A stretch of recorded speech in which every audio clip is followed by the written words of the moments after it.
Kia ora koutou katoa, and welcome to the Play, Recreation and Sports Committee for the 24th of February.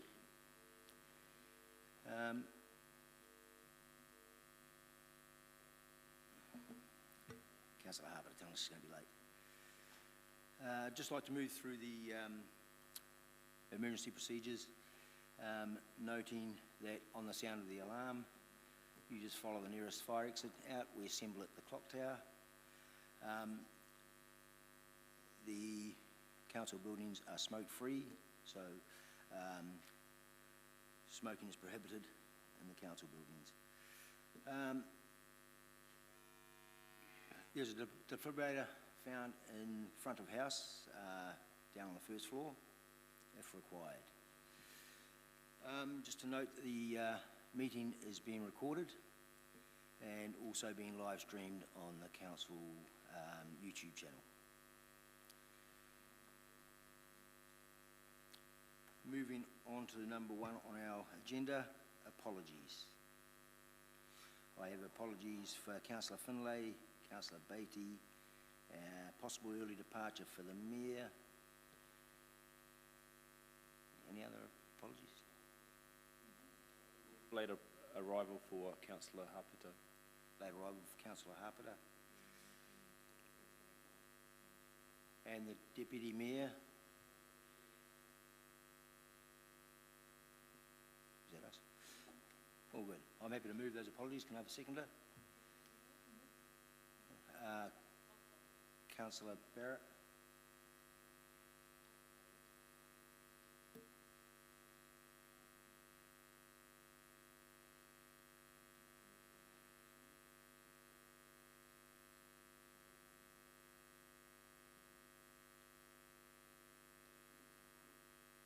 And I'd ask you to vote, please.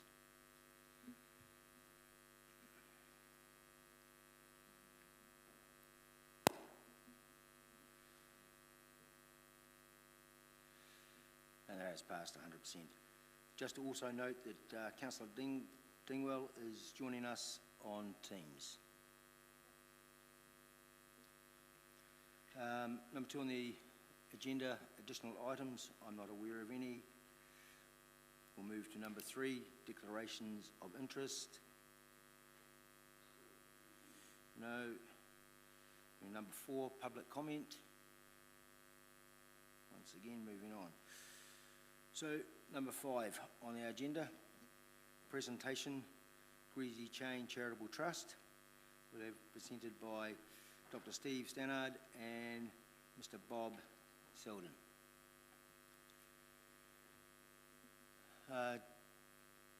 Gentlemen, I'm sure you're more than aware of how this works. Steve, you've been here a few times. Traffic light system, 5 minutes on green, 3 on yellow, 2 on red, total of 10 minutes. We'll have questions inside that 10 minutes too, so if you keep the presentation to, thank you. Thank you, Mr. Chairman, councillors and the gallery. Great to be here today. Bob Selden, Chair of the Greasy Chain Charitable Trust. We were formed 3 years ago, and one of our pinnacle events is the Gravel and Tar, which Steve will address very shortly. For this year, we actually widened the scope of our events to make it the Manawatu cycling spree. And so we had 8 events over... Sorry, I'm just going to interrupt here. Sorry, Mr. Chair, we've got the wrong presentation up. I wonder if the presenter might be able to start again. Would you like me to pause there? Does that mean I get more time? That means you can start again.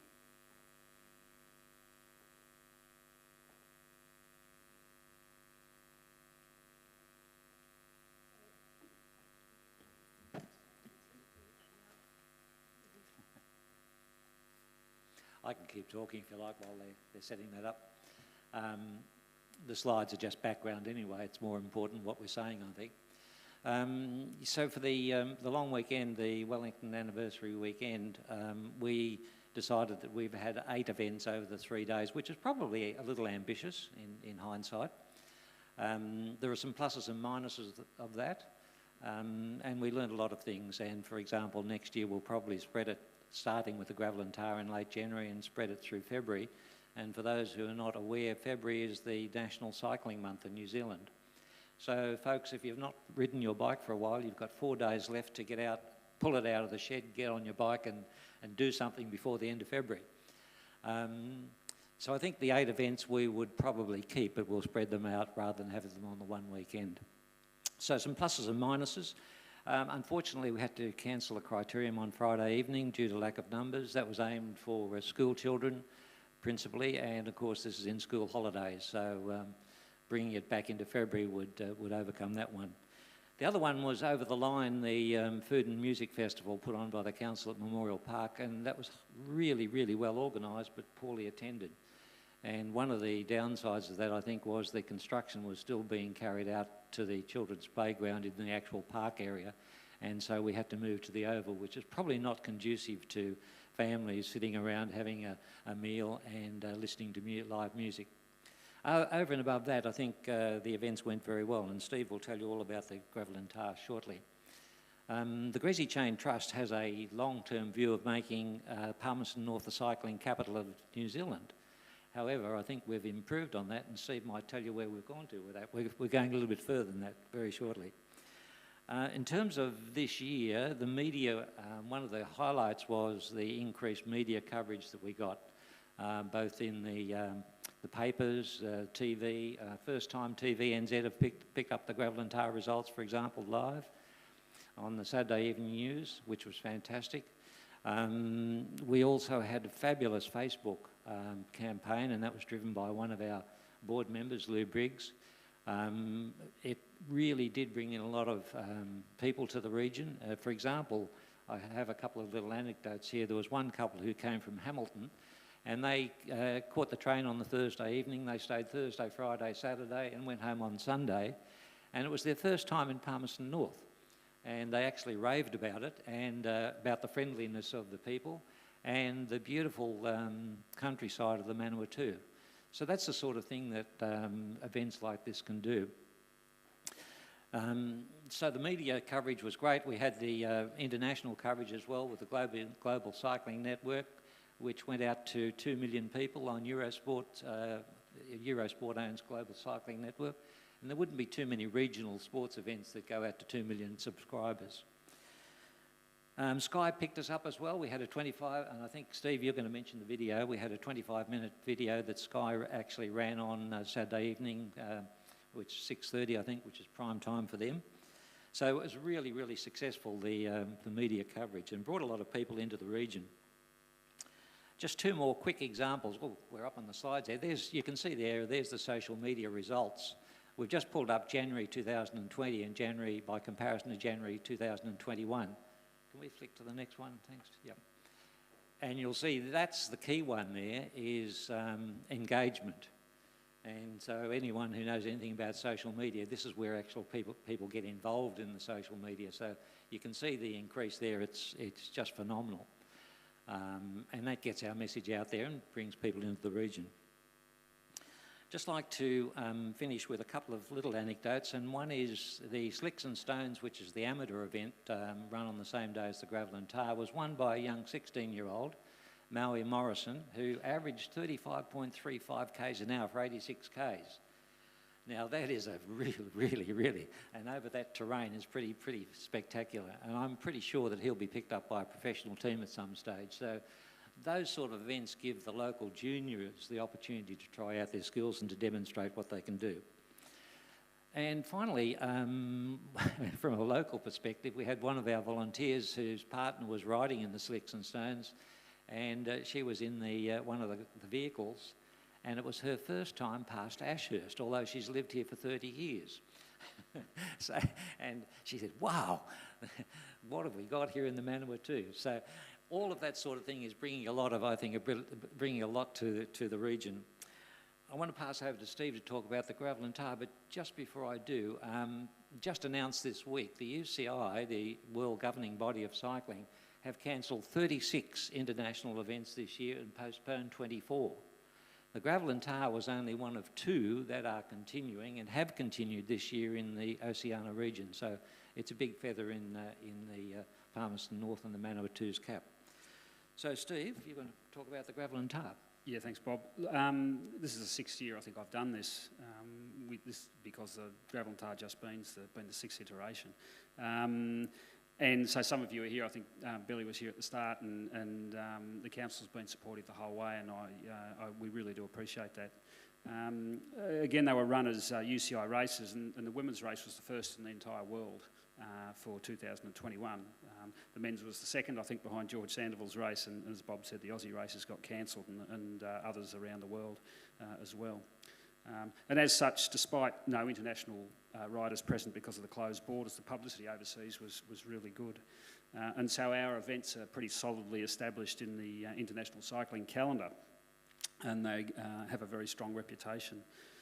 Of course, here in New Zealand, cycling is not one of the major sports, but despite this, the gravel and tar was reported extensively on local television and print media, and we made the national news on a couple of occasions. This was in no small part to the presence of George Bennett, who's probably New Zealand's best known Europe or professional road racing cyclist, and the additional publicity we got from his participation was really eye-opening in actual fact, and we could only speculate as to what sort of attention we'd get if we had 2 or 3 or more people of George Bennett's standing. The races concluded successfully and safely, and the latter is always my overwhelming concern. And again, at this point, I'd just like to thank the council for their assistance in both of those. But just some points of note to finish off. We managed to pull this off where all these other races around the world got cancelled because of the hard work of a whole lot of people and people from the community, all volunteers.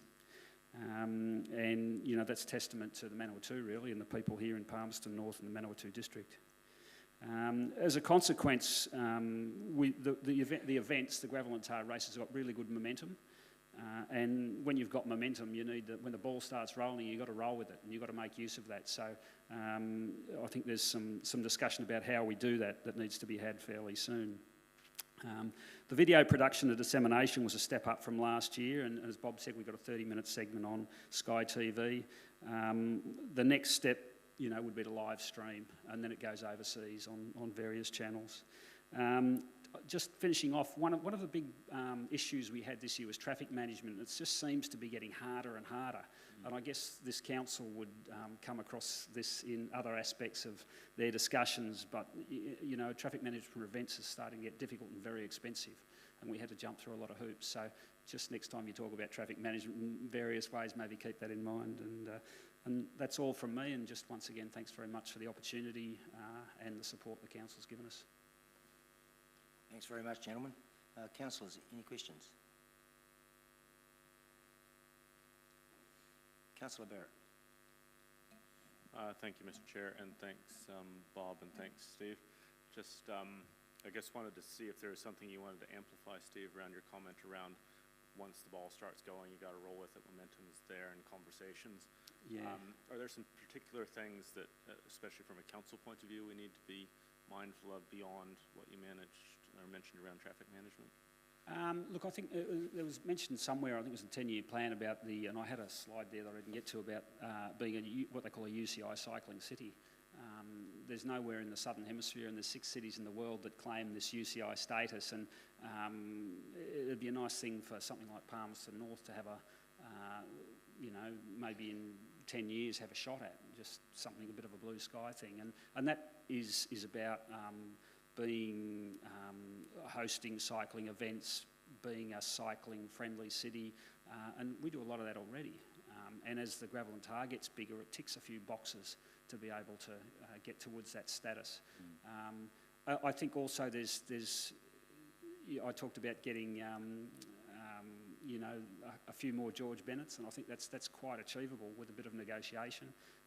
We could step up a level in UCI, and that would bring potentially a Tour de France related team and millions of viewers overseas if we would live stream. If that's something that was that the council particularly thought that was worth aspiring to. And if I can follow up then, so are there limitations there around resource, or is it more about connections and networks, or? I think all of the above, but also you've got to do things slowly. Some of the limitations are not anything that this council can deal with because they lie at a government level. There is some discussions that I think it might be worth having, and there may be some people on council that would help with this about the assistance of the police. I think going forward that's going to be deemed necessary, and certainly road management and road closures. That's something that is some. Be worth discussion. Great. Thank you both. Mr. Chair. Councillor Harper. Thank you. And apologies for lateness. I was dentist. Great event. Well done. Just wanted to ask a question about the event that was at George Street as opposed to the event that was at Memorial Park and the difference in the two events. One had more engagement with the public. Excuse me for talking like this. Yeah, the George Street, for those people not aware, was an event put on by the council with, I think it was called the Retro Fair, and that was on the Sunday, and that was in conjunction with our Retro Ride that we had. The Retro Ride is small in participant numbers, but certainly brought a lot of people to George Street, and was estimated about 1,500 people on the day, and I'd certainly encourage the council to do more of those sort of events throughout the year with George Street. I think one of the challenges with Memorial Park, as I mentioned, was that the construction was still going on with the children's playground, and that prevented us from having the event on the park itself, but we had to move to the Oval, which was probably not conducive to that type of event. To be fair, I don't think it was just that. I think there was more. In which way, sorry? In getting people to Memorial Park. Yeah, it's always a challenge, getting people there. We had, one of the things that we struggle with is the finish on Napier Road and getting people down into the park once they finish and having spectators on Napier Road, and that's something that we're considering for next year as to how we do that and where we do it. We might actually change venues. All of those things are certainly being considered at the moment. Thank you. Councillor Hancock. Thanks, Mr. Chair. Look, sorry, can I just pick up a little bit on the point that was put to you by Councillor Barrett, just in terms of who are the stakeholders that you need to engage with over the traffic management for the event? So there's a couple of things. So the stakeholders we need to engage are obviously the councils, whoever gets a traffic management plan. So that goes to many people. It's the people that put together the plan. It's us. It's the commissaires on the day, and it's ideally the police as well. And the police have been good in the past, but I guess we're moderated externally by an international body that sits in Switzerland, and what we have had a little bit of criticism is that really we haven't been able to do rolling road closures or rolling road blocks or close roads. Now it's really hard to do a rolling road closure or a block without someone with some mana, and the police are really the only ones that got mana on the roads. So there's discussions we have to have around that, because the event's going to have difficulty growing if we can't better manage traffic, essentially. Thanks very much. That's good clarity. Thank you. Councillor Bowen. Thank you, Mr. Chair. Thanks both for coming in and speaking, and thanks for your many years of work on this. Can you just summarise for me how exactly Council supports this event?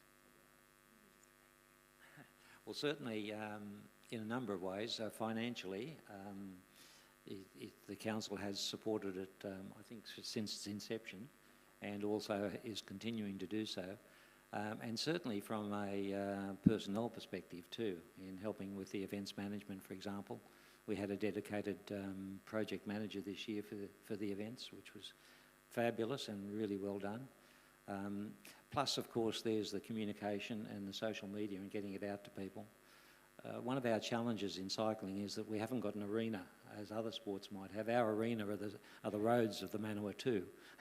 And getting, as Steve said, firstly, getting use of that arena, And then secondly, getting people to them is our challenge, and that's one of the things that we can really get support from council.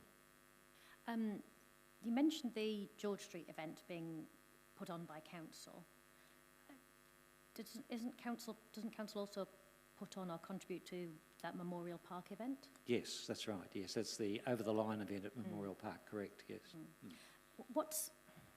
I've been to that a few times over the year, and we've tried different ways of doing it. Yeah. What's the purpose of that over-the-line event? Who's the intended audience? The intended audience is there are two audiences, and this is, once again, when you're running an event, you have to be very clear of what your audience is, your target market, and how you get to them. There are two intended audiences. One, we have the cyclists themselves, and particularly in the amateur event, the Slicks and Stones, and their supporters, and we've virtually got them captive because they sign on. But the other intended are the public, the general public, and one of the things we did was have a family fun ride along the Manawatu River Park to encourage people to ride to Memorial Park and have a nice afternoon out. Once again, the challenge is getting to the public and getting people on their bikes and getting to Memorial Park. But they're our two key audiences. So what was the participation like for that family fun ride? Very, very, very... we didn't count numbers, but it would have been small, yes. Okay, so... Not up to our expectations. There's maybe some changes again next time round for Yes. what we do for Over the Line. Sorry? Some changes next time round for Over the Line in general and how that engages? Well, as I said, it's probably the venue would be one thing. It's really a hard one to describe in terms of getting people there. We certainly went out on social media very heavily. We did flyer drops all around the 3 or 4 suburbs surrounding Memorial Park. And we had radio. We had Burnsy there as the MC, so we got a fair bit of coverage on radio. It was in competition with the Big Dig at Foxton's, which has been going for many, many years, so we're probably seeking the same audience as they are. So that was our challenge. It's one of our challenges in cycling in general, is that knowing what other events are on and how you can combine or compete with them. Thank you. Thanks for Just quickly, I think as the events evolve, that you know, there's discussions around how you put them together and whether or not they still exist and how was best. And I think that's quite fluid at the moment. Okay. Thank you. Thank you both for coming in to speak to us. Thank you, Mr. Thank you, councillors. Thank you, gentlemen, for coming in. Really appreciate all you're doing for us, and keep it going. And as you say, Doctor, 6 years in the game, so we'll see you again here next year. Thanks very much. Thank you. Thank you.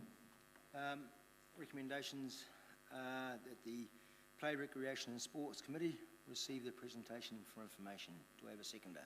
Seconded, Councillor Bowen. I'd ask you to all vote on that, please.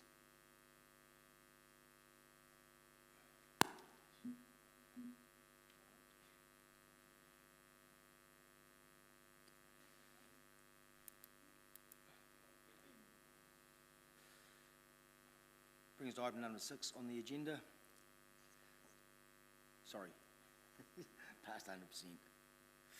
Item number 6 on the agenda, presentation from Netball Manawatu and Manawatu Lawn Tennis. Mr. Chris Gunn and Professor Andy Martin. Thank you, gentlemen. Morning, everybody. Morning, everybody. I think we've got a presentation to go with this, which was up before. You've already seen it. Actually, just to keep things going, I guess there's a theme here, and that was a great report on a sport that's doing well and increasing participation. And another sport that you guys have heard a lot about is triathlon. So just very quickly to report that the kids' triathlon on Monday night, 801 kids registered, 727 on the night, year 18 of that event, and Monday night was the 80th kids' tri. So there's a theme here about increasing participation, and obviously the council has supported that participation. And this presentation is on behalf of a number of sports, and it's about on behalf of a number of sports that are doing really well, and so their participation has increased significantly. And with significant increase means that we actually have to invest in greater facilities to support that participation, because otherwise we can't support our regional sports growth, which is actually their job.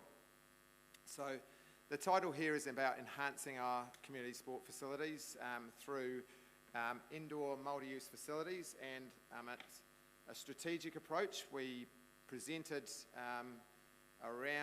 to the council around the Fitzherbert Tennis Club and potential there with the new construction that may go ahead of the land there.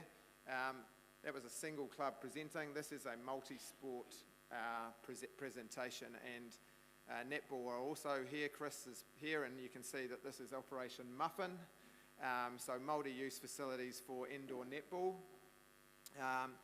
So Chris, Steve in their presentation talked about this city as a sports city, and we're certainly sports central. We've got an amazing array of sport facilities in this city, in the Manawatu. We have obviously Arena Manawatu as our foremost multi-use facility, Massey University. We've got a cluster of facilities on Ongley Park, Fitzherbert Park, the tennis club there, and we've also got a cluster of facilities out at Vortier Park with the school, Freiburg School, Skoglund Park, obviously where the kids' triathlon were happening. So we're growing, and we're doing some really fantastic stuff across all these sports, but there's an urgent need for indoor sport facilities, and that's largely around the fact that the arena is doing a really good job. But we've got sports like badminton, netball, volleyball, basketball, who are stretched because of the demand that we have. Obviously in the last year we've had events cancelled, so the arena actually has to put on commercial events, and because of that these other sports get shifted out, unfortunately. Now that's not sustainable, so we've actually got an urgent need here. So we've got some key points here. This is an urgent need. This isn't a 10-year plan. This is actually, these sports can't do their job. They can't grow their sports unless we do something now. This is very much about community focus. It's very much about the demand created by our community and the fantastic work that a range of sports are doing. It's about enhancing participation. It's about the active, healthy lifestyles that we're all trying to promote as sports, whether that's cycling, triathlon, or the codes listed here. We've got a significant demand issue. I think most are probably aware of that demand issue around the arena, that we have conflicts, we've got too many kids, and we just can't, we have to shift them off to Boys High or Massey or somewhere else. But we've also got a latent demand issue, and a latent demand is about demand that's actually not coming to light. So for example, tennis. So about 3 or 4 years ago, we had an indoor facility briefly at Tremaine Avenue. It was a private facility. It was fully used, fully utilised. It wasn't financially viable going forward, but it was fully utilised, and there were people playing tennis every night indoors, even during the summer. We don't have a facility like that. So that's latent, that's demand that we don't know about now, but if we had the facilities, they would come. There's also a long-term economic impact. The city does fantastically well by secondary school events that come here. But are they going to keep coming when we don't actually have facilities to sustain this? So other cities are not silly. There's a huge economic impact from these secondary school events. So we have volleyball nationals coming up, basketball nationals later in the year. Some of those got cancelled last year, sadly. Huge economic impact for our city. But what happens if we don't get those events? What happens if those events go to another city because they can satisfy the demand? So this is a multi-code strategic approach involving a range of regional sports: badminton, volleyball, basketball, netball, tennis, and others that potentially could use these multi-use facilities. So on the right-hand side is Vortier Park. It's a fantastic facility, 17 courts, but it's raining. We can't use them. So netball is our major sport for that during the winter. Great, but we can't use them because it's wet. Where else are they going to go? Yes, they can go to the arena, but they get kicked out.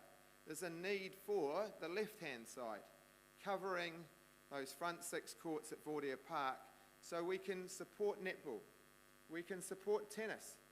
In the old days, you had nets that were fixed. You can move nets now. You can move basketball posts. You can move netball posts. So we can have a multi-use facility that satisfies demand. Basketball can move their primary intermediate basketball to Vortia Park. That means there's more badminton, more volleyball able to go on at the arena. There's a proposal about commercial land or changing the recreational land near the tennis club to commercial land.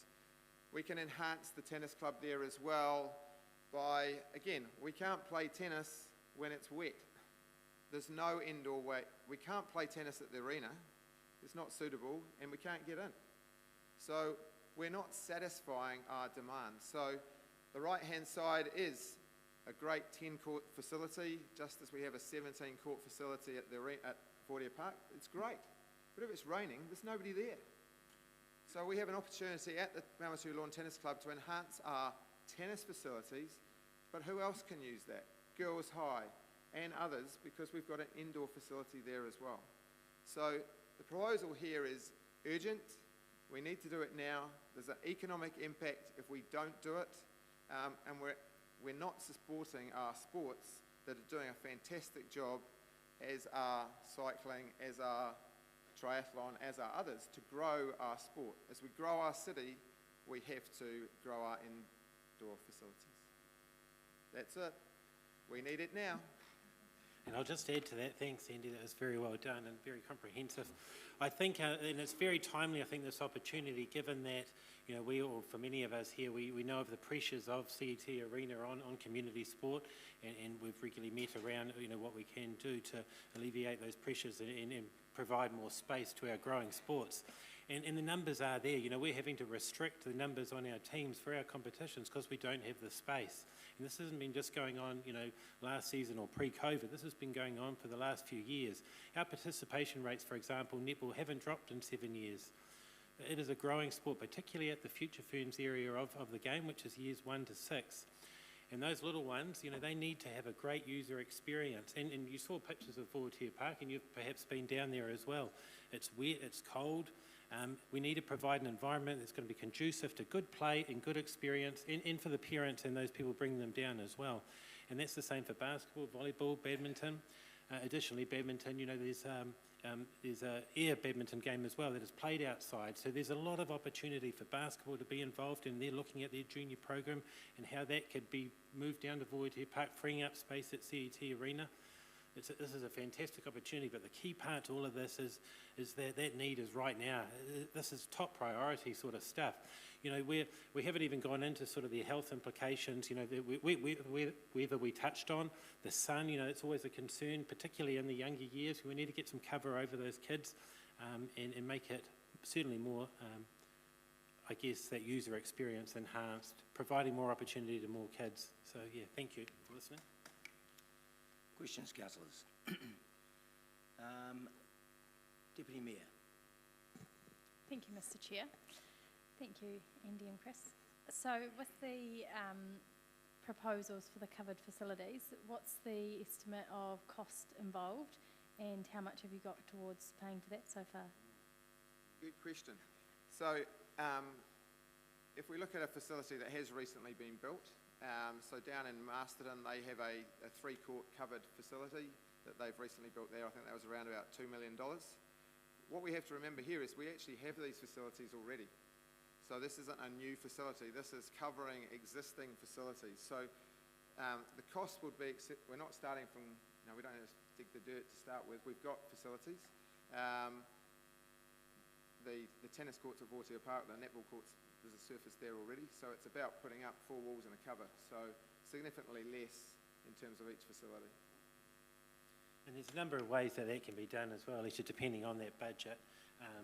But it certainly is very cost effective for the benefits that will come out of it, yeah. And it doesn't necessarily have to have walls around the outside. So the one at Masterton is not fully covered in. It's basically a roof which allows netball to play. So there's still maybe a bit of wind that we do occasionally get in Palmerston North. But again, that's a design issue. There's architects and stuff that will come up with that. But the cost would be less. We have those great facilities. We just need to use them for 12 months of the year. Sure, thank you. And the second part of my question? Was was around how much money have you got in the bank so far to contribute towards a project like this? Yeah, so we, Netball Manawatu, we do have some reserves for certainly priority projects which we'd consider this to be, and we'd certainly put our best foot forward with that. We also think that it's certainly a very fundable area, and I think that widely externally funders would certainly want to would come to the party and come on board with it. I guess importantly linked to that, there is I guess this started out at the initial tennis project with the land next to the Huria site. So potentially the council's going to generate money from that. It is recreational land, so hopefully that's going to be used for recreation. So let's do it. Thank you. Just one follow-up question. Are you aware of the Masterton project how that was funded? They would have had some partnership? sort of license. They have a licensing trust in Masterton, so that would have been supported by their licensing trust. Thank you. Yep. Councillor Bone. Thank you, Mr. Chair. Thank you both for coming in again. I'm getting your sense of urgency around this, Andy. Is that urgency supported by the regional sports facilities review? So we've been in, so I guess, again, this is stage. We had that discussion around the tennis club. So we've been in discussion with Sport Manawatu, and we've had meetings with council officers around that. So they're aware of this project as well. So there is a facility plan. So what we're indicating is this is urgent for that facility plan. We're aware that there are, I think, 3 projects at the moment that are urgent around bowls, some beach volleyball and a football turf. I've been involved in that one too. So, I guess this is about deciding, I guess there's a need. This is urgent need.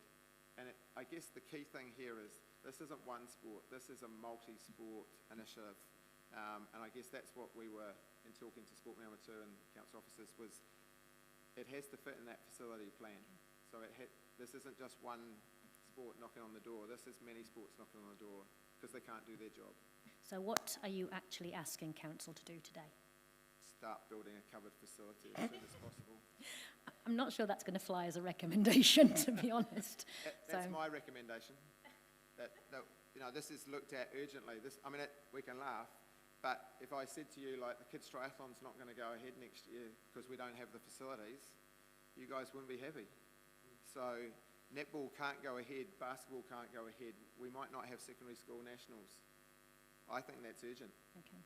That's economic impact. We're not doing our job for our kids. We're not doing our job and it's not one sport. If it was one sport, I get it. You can say, no, lower down the plan. If it's all these sports and it's linked to, Sports Central, which is us as an identity in terms of the Manawatu, which is pretty significant, and it's about good news. Like, this is a good news story. It's not declining numbers. We're doing real good. Thank you. Mr. Chair, through you, I wonder if it's going to be possible to seek an officer comment on what appropriate next steps would be. Yeah,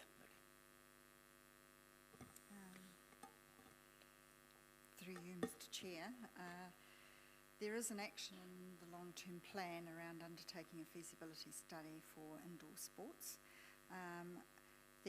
My advice in terms of dealing with this proposal, given the timing of the long-term plan, is to refer it as a submission to the long-term plan. That doesn't preclude the organisations putting in further submissions to the long-term plan. Thank you for that. So I'll put a recommendation up to that end so it is captured. Thanks. Is there a short-term plan? It's the only plan, Andy. That's your best bet. Okay, maybe we should have a short-term plan. We've got Councillor Dingwell online. Thank you, Mr. Chair, and thank you, Chris and Andy. I just had a quick question around the amount of courts that you're wanting covered. So you've got 17 courts down at netball, and you're only wanting to cover 6 of them. And so I was just wondering why that is. I guess we could cover all 17, but I guess we want to be realistic. Maybe that is in the long-term plan, but let's be realistic. Let's be realistic here at this stage. There are 6 covered at the front. So I guess what we're looking at is realistic. When I first came to Palmerston North, Somebody asked me, when I said we should have treadmills in a gym, they said, well, you can run outside. Why would we need a treadmill in the gym? So you can, yeah, there's lots of treadmills in gyms in Palmerston North now. So you could have, we've argued until now, well, we can play outside. Well, yeah, you can play outside, but it's wet and windy and it's not very nice. And we can't keep participating. So let's cover 6. Let's get the tennis club sorted. We've got potential funding from the Hue site land as well. Let's get that done. Maybe then we can talk about covering the next 6. But I think probably at this stage, realistic to do 6 first. I'll also add to that, from a netball perspective, 6 covered courts gives us the opportunity then to hold those national events. So those covered courts, 6, would certainly meet that need. It also enables sports like basketball to run their junior competition at Fordia Park, which again frees up space for Arena Manawatu, which currently doesn't exist. Another point, sorry to jump in again, is that certainly with, at the moment with this indoor, the pressures of getting space, we're looking at where else, can we go to provide our community competitions. And so we look up at Massey, and they've got a couple of courts there. We're looking at, some of the high schools, and there's a lot of difficulties and barriers to getting into those spaces. But for our competitions, to meet that need and the growing need, to run them, 6 courts is adequate. Okay, so just to follow up on that, 6 courts is adequate for right now because we all know budget pressures, but long-term thinking, ideal, scenario, would you actually be wanting all of those courts covered? I think, gosh, what a great goal. Certainly, I'm sure everybody would love to play indoors, but, we've got to weigh it up with a number of other things, obviously cost being one of them and other priorities. So I think 6 certainly meets the need, given, that this is just one of the 4 hubs within the city. So, yeah, there's certainly some longevity around that. I'll maybe just ask basketball, how many courts do we have indoors currently at the arena? 13. So we have 13 currently at the arena. So maybe that, potentially long term, we do need those covered outside as well. But I think 6 to start with, then do 12, maybe then we do the whole 17. I mean, you look at the possibilities if you go big, CET Arena, the purpose around sort of commercial use and so on, there's lots to think about. Just a point for basketball. Sorry. We got one. No, we don't want you screaming from the gallery. Thank you. We'll actually move on to our... Is that you, Councillor? Yes, that's fine. Thank you. Thank you. Councillor Barrett. Thank you, Mr. Chair, and thanks, Andy, and thanks, Chris, for coming in. I guess in some ways I'm a bit surprised to be hearing this and having this conversation here, given that my sort of understanding before today was that there was a sort of regional process going on around assessing needs, prioritizing, that there's going to be sort of a consolidated view appearing at some point. So I'm trying to understand, I suppose, your perspective on that process. Is it working? Is it not? What's brought you here today? Well, I guess as I indicated, this is about codes getting together. So often when you do a process of asking people, you're asking individuals, what do they think or what do they want? So that's probably what's happened now, until now. What we've got here is a collective approach. So until now, it would have been individual need. So basketball has a need, netball has a need, blah, blah. So that may be reported to the facility plan. We're actually now talking to each other, which is part of the process. So rather than just a single submission, this is a multi-sport submission. So I guess that's what the demand is there for netball, the demand is there for tennis, the demand is there for... So you might go, well, that's only a minor demand because it's all individual. But collectively, this becomes an urgent demand because it's impacting all of them. The process may not... We've just fast-tracked that process, I think.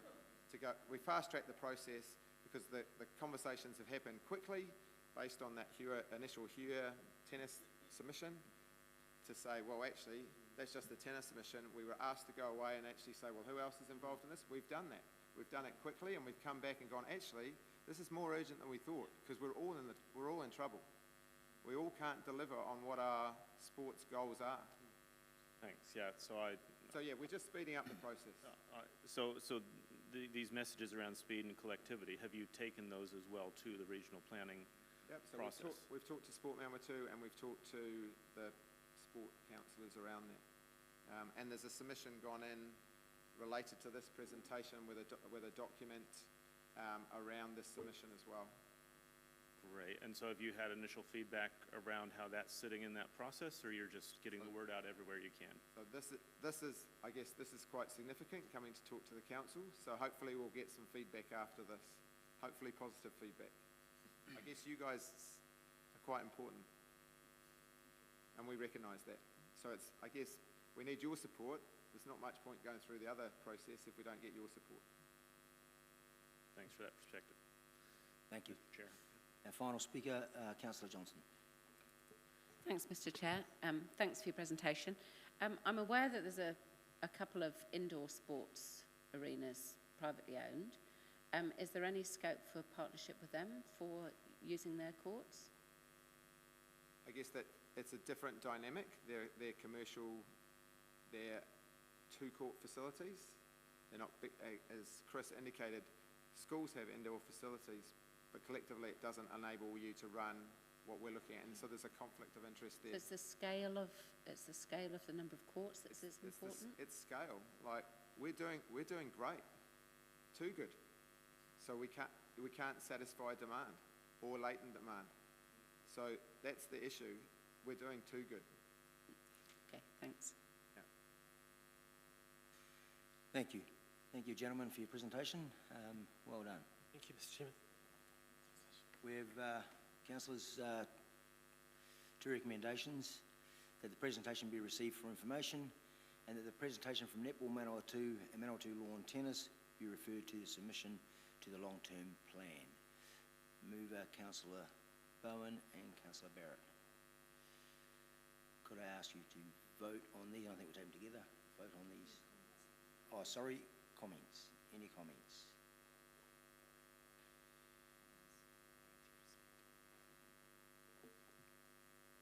No comments. And Councillor Bowen, I ask you to speak to your...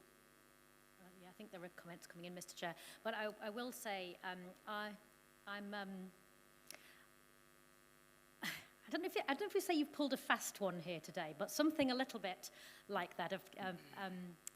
We know there are processes involved with the regional facilities review. Our own long-term plan is well underway, but I think you've presented a certain amount of urgency, and you've made a case for us to at least have a look, possibly encouraging Sport Manawatu to tell us what they think as well there. So on that basis, I'm happy to see this go forward as a submission to the long-term plan so that we can try and get all of the particular ducks in a row and just see what is possible and also capable of being funded. Yeah, there's a big conversation here, and I think we just scratched the surface of it today. I don't want to send you away and say thanks, but no thanks. I want us to say thanks, let's have a look at it. And I think the best way to do that is to put it to the long-term plan. Councillor Dennison.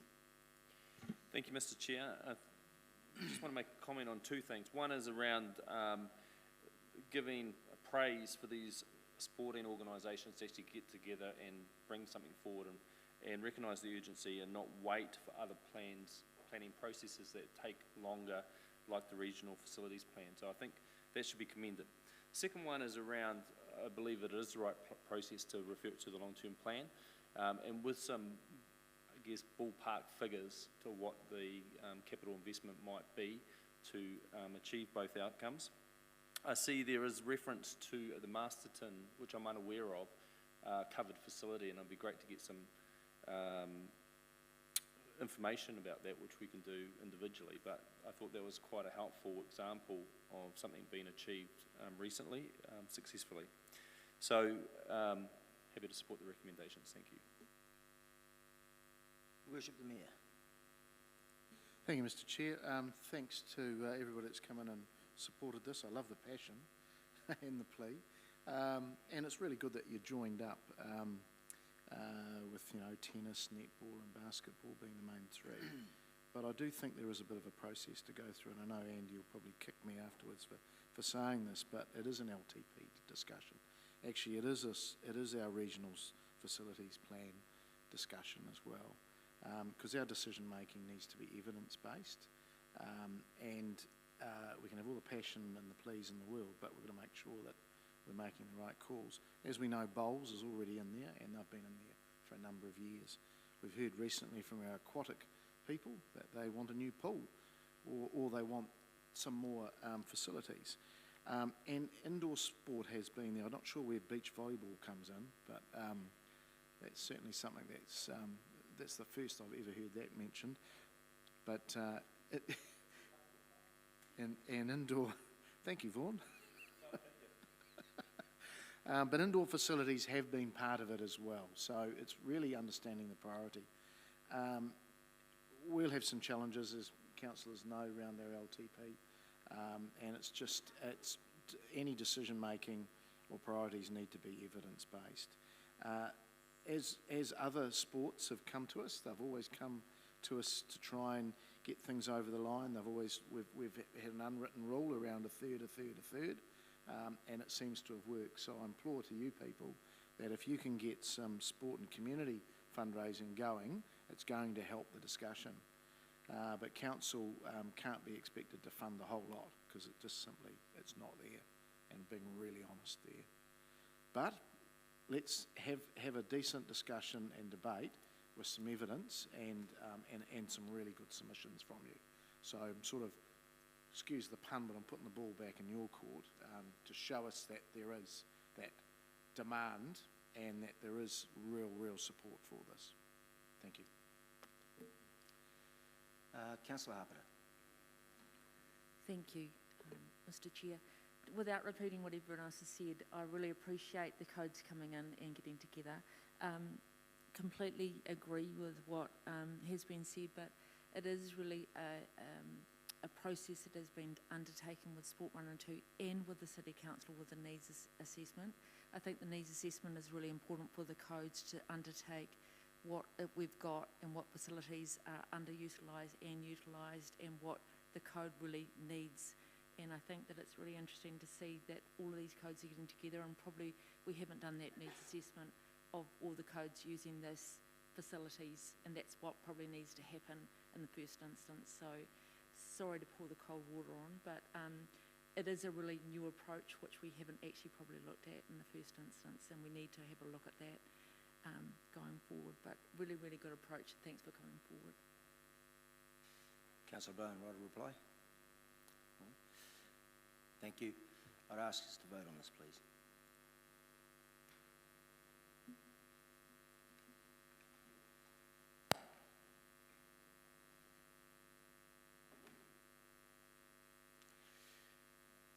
And that is 100%, carried 100%.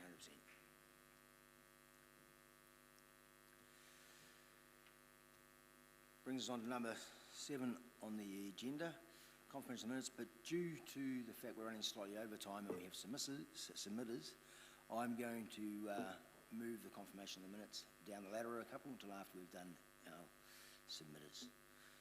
So, item number 8, hearing of submissions of the draft play policy. Submission number 6, Jennifer Olsen. Page 35 on your agenda. Jennifer, will ask you to come on down.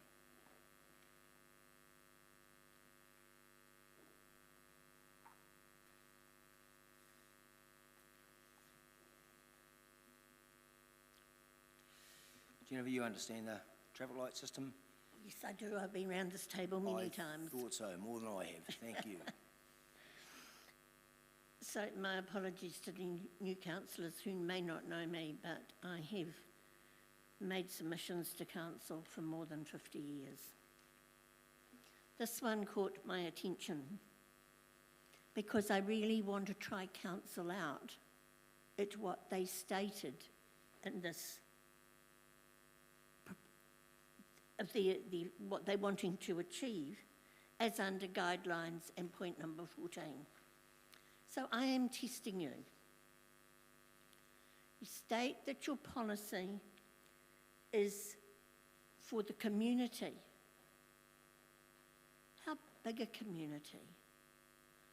I live in a community where I have got 13 boys who regularly play outside my house on the opposite side of the road, doing spotlighting, throwing balls around, cricket if they can get there. And my plea for you to think about what could be done in the community is to put a basketball hoop up. There is council ground there available that this could be done. The boys have tried a portable one, but it blew over and got badly damaged. And I think a hoop put on a concrete pad would make a very big difference to the ability of these boys to play. I remember as a kid playing with my brother on the verge of my dad's lawn, and we were only allowed to have creases at one end of it, with the boys that accumulated from around the streets, including Grey Street. We lived in Martin Street at the time. Seeing them play of an afternoon is a great reward for me, seeing these very active boys using the limited time that they have as meals and such like are being prepared, and where this court or hoop could go would be actively visual by a lot of families as they are doing their evening stuff. They don't need to have parents right there. These are kids that are primary school age, and one of the boys that is there is also refereeing junior basketball. Yes, I get my basketball and netball teams. So I would really like you to consider exactly what you mean when you talk about community and that point of the policy. Because I think you could do that to a number of communities where there is a need within the Westbrook, Highbury, Awapuni areas to give kids something very easy to focus on, where all they needed to go out was go out with a ball, and aiming shots is a lot better than running up and down the centre of the road with it. Thank you. Thank you. If not, I think you need to alter the wording of your proposal. Thank you, Jennifer. We have questions. Councillor Dennison. Don't make them too hard. No. Just with, you were talking about them playing out in the front yards and the temporary hoop blowing over.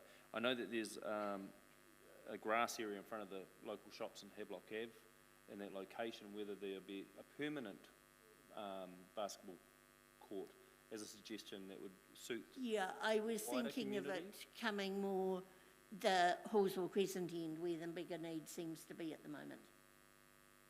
Okay. So when you're talking about the signs, the temporary signs being put up? Is to be, I don't know whether, that was just off the head, that these kids are actively using the road of an evening between 5-ish and 7:30 in the summertime. Okay, so what you were suggesting is just at another location, but something permanent for the wider community? Something, yes, that with both on Havelock and Hawesville would be a great idea. That, you know, children, watch for children, because they're playing in their community, because parents haven't got time at that stage of the day to take them off somewhere, unless it's an organised sport. And these kids just gather from 5 households. Okay. Thank you, Mr. Chair. Thank you, Jenny. Thank you, Jennifer. There's no more questions. Thank you for your submission. Thank you. Thank you. And thank you all for being patient with me. Councillors, I just need to probably step back a notch. The recommendations on the screen.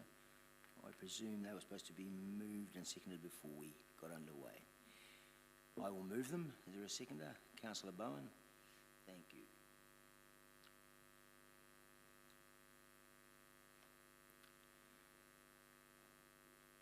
And I'll ask you to vote on those, please.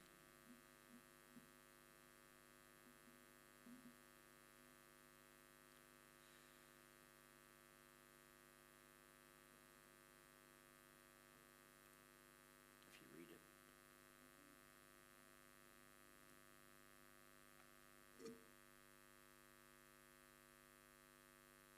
Passed 100%, thank you. Submitter number 3, page 29 on your audit papers, Memorial Park Sports Trust Board, Sandy Nemo. Thank you, Sandy. You understand the traffic light system? Excellent, thank you very much. Start whenever you're ready. If I talk fast, we can get through this quicker. Chair, Mr. Chair and members of Council, thank you, first of all, for the opportunity to present our issues once again. And before I get into it, I want to say that if we had to vote with the people from netball and tennis who just made a very eloquent presentation to you about short-term and long-term needs in the city, we would certainly be there holding our hands up to support what they said. So, with regards to your play policy, we, strangely enough, don't have a problem with the development of a play policy for Palmerston North. I think it's an excellent move and should commend you for doing what numerous councils are currently not doing. And I wanted to note also that for the second time in our long, illustrious history of making presentations to council, that we are not here to ask you for money. That should deserve a round of applause. However, our organisation, the Memorial Park Sports Trust Board, would like to reference some operational matters with respect to the policy as currently written. We are, as many of you know, a consortium of roller sports groups who came together a while ago and were still attracting some more members to form an umbrella group, which is now a registered charity. And we can't operate at the moment because we do have access to a council venue, which is the outdoor skating rink in Memorial Park. And there's some strange amount and large amount of construction going on in that park at the moment, which is currently blocking normal access to a rink. And I noticed when I was there about an hour and a half ago that there were precisely 3 people using the pool because it's very difficult to access both the pool and the rink at this point in time. But the rejuvenated rink is an attractive venue, which we would like to use more and more. And we're very grateful to Council for the contribution that you made several years ago to enable the surface, after 60 years of being ignored, to be absolutely upgraded. And it's wonderful and has huge potential. But when we do operate, we as an organization have no staff, no contract instructors, a difficult to reach equipment storage room with no handrail, that's the one at the top of the stairs in the grandstand, and no money other than the $67,000 being held for us by Central Energy Trust, which is dedicated purely to the installation of lights and a sound system, and we will still have to find the money for the cost of that installation when it comes to pass. We're encouraged by the commitment of Palmerston North Council, having recently communicated with our liaison, Jason Pilkington, Mr. Wonderful, that it looks like we're going to get storage area for our equipment closer to the rink surface, and he's looking for a contractor that we can get some costs, because in your plan there's a $25,000 allocation to convert the shed currently used by the caretaker, but converting that shed isn't going to be a $5 job. So we'll wait and see until Jason finds a contractor. Under the Sport New Zealand definition of play, it's really, as they say, intrinsically motivated, spontaneous, personally directed, and freely chosen. Those are some of the terms that are used in Sport New Zealand's documentation of what is intended by play. And we all understand that within those lovely words, there needs to be motivation and opportunity. So we're currently coordinating, our sport is currently coordinating multiple play opportunities for inline hockey and inline skating and roller skating in the Hutt Valley. And while it's short term, it hasn't been going on for a full year yet, the early results are absolutely incredible with the number of children that are showing up, because mummy and daddy might be tired of rugby. Sorry, no disrespect intended. Mummy and daddy might be, as many of them tell us, continually looking for a sport in which their child or children can participate.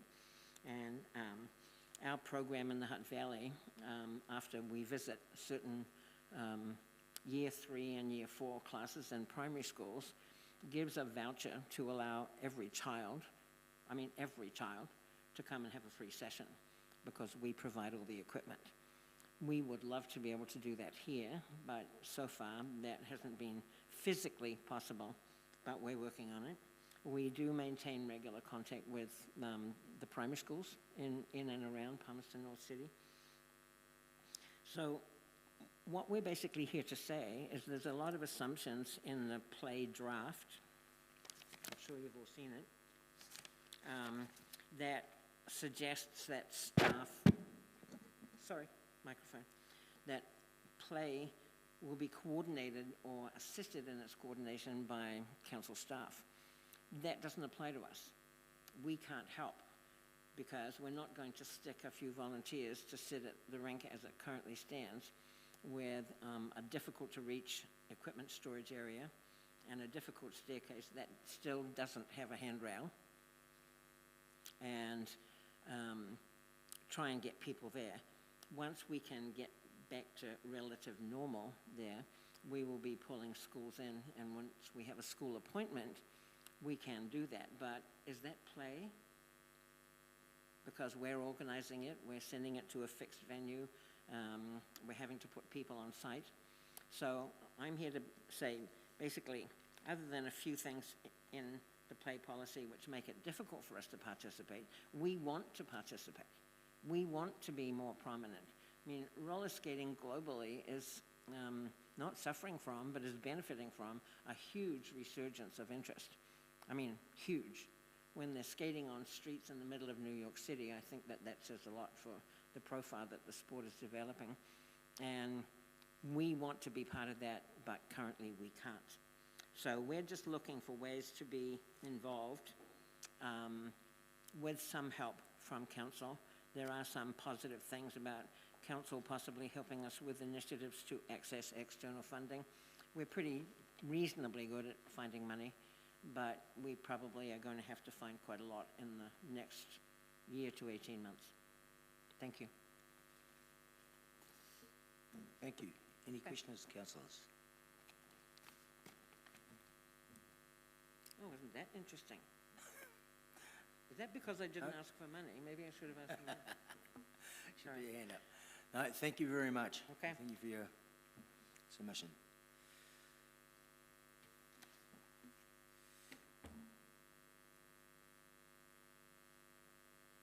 Well, now ask Heather Knox to come up, please.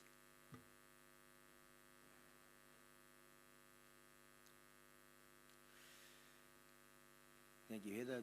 Do you understand the traffic light system? Yeah, should have some slides as well. Thanks. Okay. Good afternoon. Thanks for the opportunity to come and talk. I'd like to say thanks to everybody here for putting this together and for the council proactively supporting play. I put a number of things in my written submission, but the one I'd like to focus on in particular to speak to is that I'd like to request that some additional wordings put in. I think it's really great to lead and co-create play, but I think the council has a real role, or can have a big impact in actively promoting play as well, and I think the previous submitter talked about motivation being important to enable play. And I think, you know, the council has a very prominent website, its communications reach very widely, it has a big communications team, and I think that needs to be added in to support this policy to be successful. I guess where I'm coming from is since about 2015, I've been involved in a number of play-related activities across the city with some friends. And these have all been about providing motivation to get people out and use the spaces which already exist in the city. We haven't created any new spaces. You know, we've encouraged people to go out and use what already exists and provide ideas primarily to parents about how to get out and play in Palmy. Because I think you can talk a lot about play, but you really need to show concrete examples. And I think social media and the way that we reach people today is by showing pictures, videos, all those things. And really, we need to, it sounds terrible. And when I've been doing some of these activities, I used to work a lot with the manager of that childcare centre that my child went to. And occasionally we ask ourselves, like, are we really doing this? You know, I've been on the front of local newspapers going down a slide with my children and being congratulated for it. And I think that shows that there is a need for this sort of thing. When I started back in 2015, there was a brochure which went to every under 5, I think, in the city via the early childhood centres called The Little Explorer. That disappeared, I think, when CEDAW was created. And I personally feel there's been a little bit of a gap for this type of thing since that time. It's been filled to some extent by people like myself, by my friend Kate, by Jess Robinson, who's running a Facebook page currently aimed at Palmerston North parents. But I think what's coming out, there's little bits around, but it's not very cohesive. And generally, parents like myself have an interest in this for a certain period of time, and then we move on to different things, primarily as our children get older. The PNCC website, a lot of the information is there, so I'm not asking for something which doesn't exist. It's maybe just rehashing it a little way. There's information about all the parks and reserves on there. There is a map which shows you the location of every playground in town, but you have to proactively go looking for this. This is the information that's currently on there about Rangitani Park, which is the park around the corner from where I live. There's not really much on this to encourage anybody who's looking for somewhere to go out and play to go to this. There's no photographs. It just shows you shows you where it is. That's helpful. But it doesn't tell you that there's the best slide in town at this park, you know. Or we put this site into our passport to play, which, you know, we didn't change the park, we just put it into a thing, we put a post in the ground, and we provided a list of suggestions of what you could do while you were there. Parents nowadays are continually taking pictures of their children, and with small incentives, such as photo competitions, can be highly encouraged to share those photographs.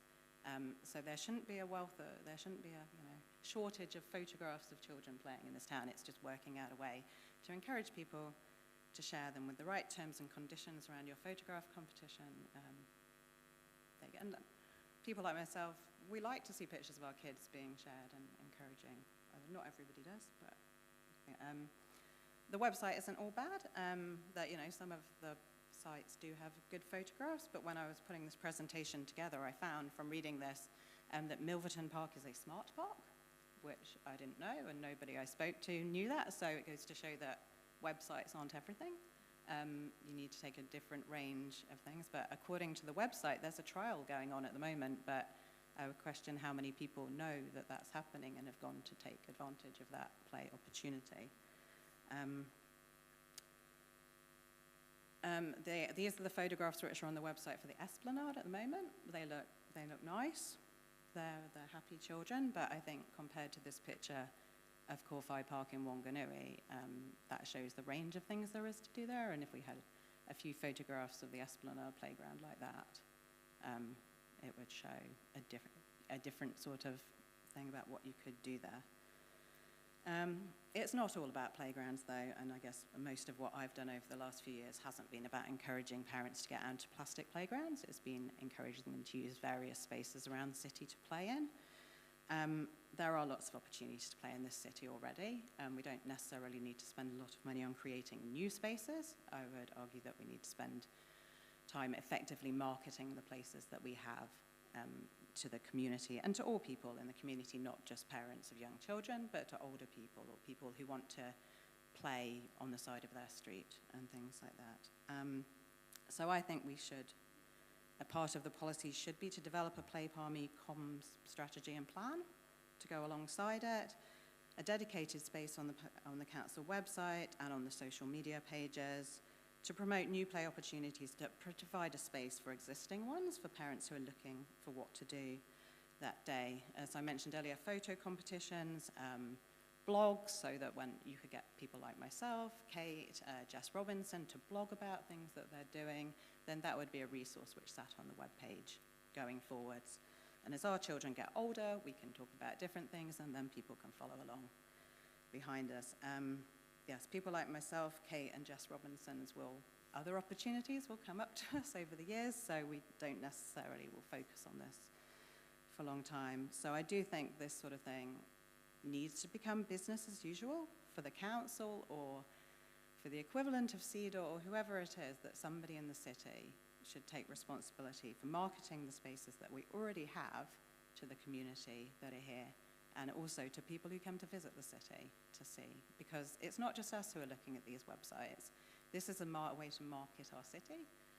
And we do have some really good things to do here. And so if there's information is retrievable on a city website, I think it adds to what the city can offer, you know, people who are considering moving out of places like Auckland and Wellington and moving into the regions. I think it makes Palmerston North a very attractive place for them to consider.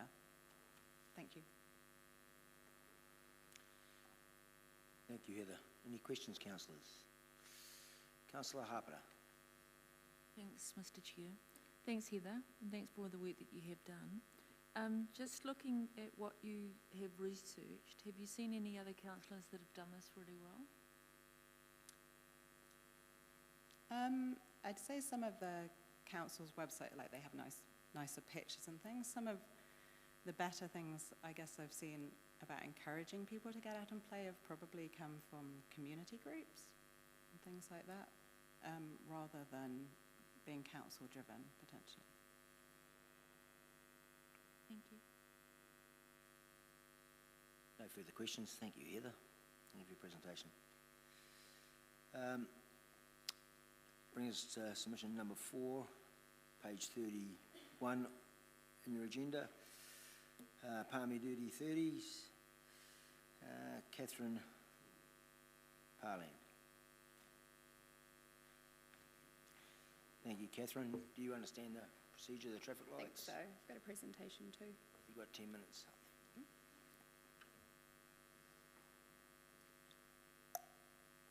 Right, cool. Okay, kia ora, good afternoon. My name's Catherine Parlane and I'm a parent, play supporter, and currently through the Palmy Dirty 30, I'm blogging our outdoor adventures in Palmy, both to hold me accountable to getting my family outdoors and also to help my community get information on the great play places that Palmy has on offer. I've been involved with the Palmy Dirty 30 since 2015 when my eldest was at primary school. I was looking for adventure-based activities and the Palmy Dirty 30 gives great answers for the question of, what are we going to do today? Now we have a toddler in the mix and my big girls are at St Peter's College, so their play needs are really diverse. And while my big girls have turned into environmental activists, house cats who occasionally prowl the neighbourhood looking for food or adventure, I'm finding my toddler needs the same tried and true nature-based activities that gave my first a solid grounding in gross and fine motor skills and in understanding our environment and the issues facing us today. So this draft policy really does show leadership and the desire to look out for the smallest members of our community. I agree with much of the policy and guidelines, and while I acknowledge that play is for all ages, and I strongly support this statement, today I want to speak in reference to the type of play opportunities we should be providing for our tamariki in Palmerston North, and who can champion these. For example, let's explore the phrase in the policy and guidelines which say, support free play in our parks, reserves, and public spaces. I think the final version of a policy should be more definitive in its definition of free play in order for it to translate into action. To me, free play is providing children with open-ended, nature-based play opportunities where imagination, aids play. Resources are carefully chosen to stimulate problem solving in either parallel or collaborative play with other children. It is us adults providing the engaging spaces with an appropriate amount of risk, spaces that children don't want to leave and are bordered by nature rather than hard fencing. Importantly, that as ratepayers, we can access these spaces and activities free of charge. So basically, I'm saying I hope that this free play covers all of these, but it'd be useful to see the final policy define that a little more. The policy and guidelines mention engaging with play champions. Your number one play champions are parents. Granted, some are more interested in supporting wild, non-structured play and understand more fundamentally how important play is for our children. But we all visit the parks and reserves in our city often, usually daily, and are always on the lookout for new activities and places to go. Parents need, this next bit really reiterates what Heather has covered around. So parents need easy to digest information on where to go and what to expect when we get there. The questions I see regularly and think that council should aim to answer in its web and active promotions is suggested. Is it pram friendly? Is it near the road? Are there frogs, fish, sandflies, cats? Can I take all my range of children from toddler to 7 to 13? And is there shade? And in providing play spaces that meet these needs, let's be creative. Our children need opportunities to explore their surroundings, access to nature and interesting resources, and natural obstacles to negotiate. A cool, shady nature space will hold the attention of a child far longer than your bog standard playground. Keep engaging with us parents on what should happen next in our city's parks and reserves. Keep showing us the great spaces that already exist in our city and what adventures we can already have here. Engage with those in the community who are promoting the city spaces and share their experiences. Like I said, we're currently blogging our adventures across the city from the square to that our local park down the road, the river, everywhere, trying to provide people with a different experience or trying to see how they could use a space which isn't generally considered to be a play space. So in final, the policy is on the right track.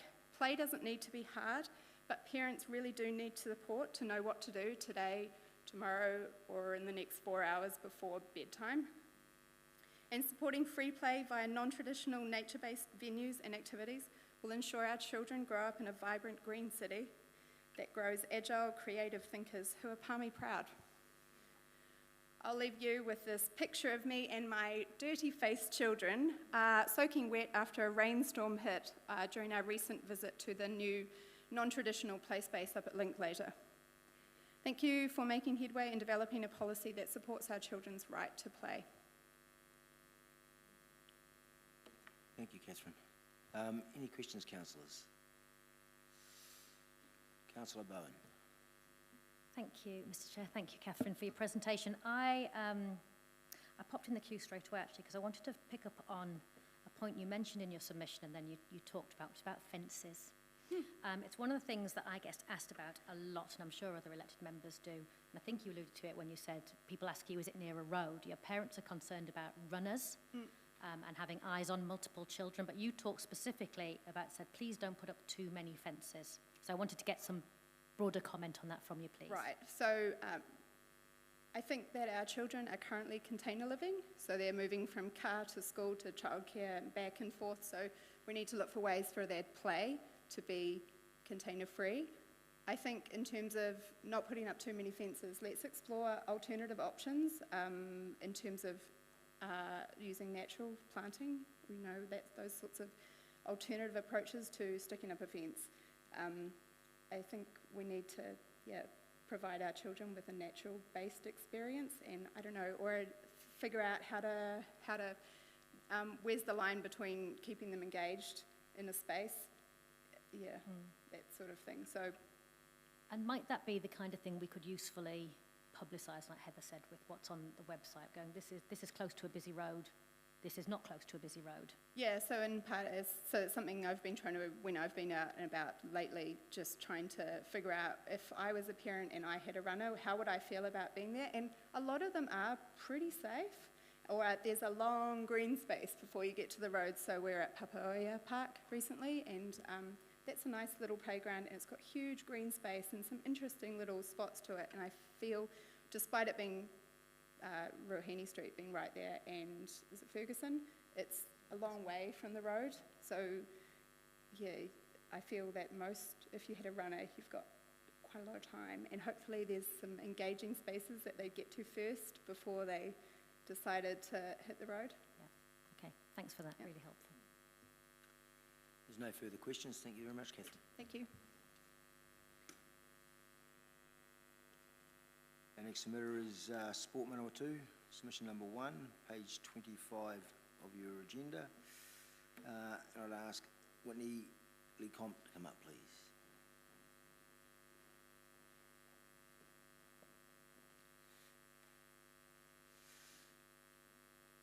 Thank you, Whitney. Do you understand the traffic light system? I'm sure the gentleman beside you does. It'll tell me off. Yeah. Brilliant. Thank you very much. Awesome. Thank you very much for allowing us to talk today, or to even a submission on the play policy. Firstly, an amazing job that you've all done so far. Just further to our submission, we thought it'd be a great opportunity to share the National Play Journey and where it all fits. So it is our responsibility as adults to preserve the children's right to play. It is Article 31 of the UN Convention Rights of Children. And with that, Sport New Zealand has created what I think is a really good Aotearoa play system, government level all the way down to whānau. And the work that you guys have done is amazing so far, and we're really excited to see that develop at a local level. From the system, Sport New Zealand has created the 7 principles of play. And I guess the point 3 and 4 of those principles is really key here. Point 3 being that it is everybody's responsibility to provide play opportunities for our tamariki. And again, thank you for doing that. And number 4, of the principles around developing and creating a varied different types of play, different environments, and experiences for our tamariki. And I guess that's where I lead to what we did put across in our submission around play spaces, or the terminology used. Play can happen anywhere, and it's not certain spaces. So to think about, I guess, the terminology used, that play could happen on the way to things.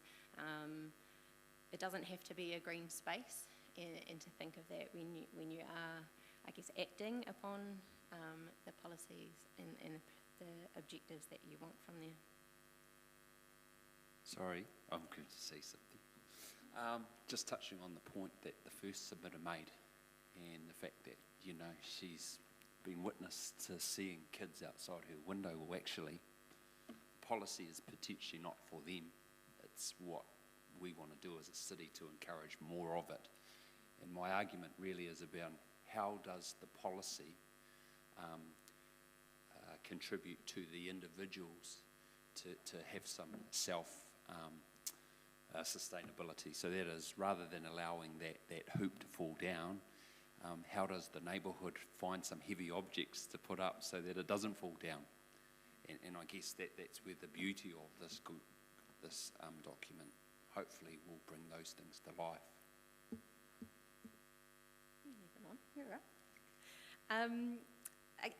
I guess the next part is around the Sport New Zealand 5 phases of play development, and you will be acutely aware that you are on that journey or on those phases already, and that those phases of play are for organisations to develop their own play journey. And picking up on what other submitters have said, I guess it's our responsibility around the education out to those organisations as well. Within the Aotearoa play system at a regional level, Sport New Zealand has, I guess, given us the means to be able to create my role, So I am the regional play lead for Sport Manawatu and for our region. And my role is to work with TAs, to work with community organisations on their own play journey. So this is exciting. Within the Aotearoa play system, PNCC is actually really highly regarded, the work that you have already done. And so I get to brag about that. It's pretty cool. And yeah, again, thank you for the amazing work that you've already done. I guess Sport Manawatu supports active play. Our mission is everyone active. And with your play policy sitting in the Active Communities Plan, we encourage you to keep that at the forefront of your thinking around active play and what that may mean for your policy and your guidelines. Got anything to add to that? Cool.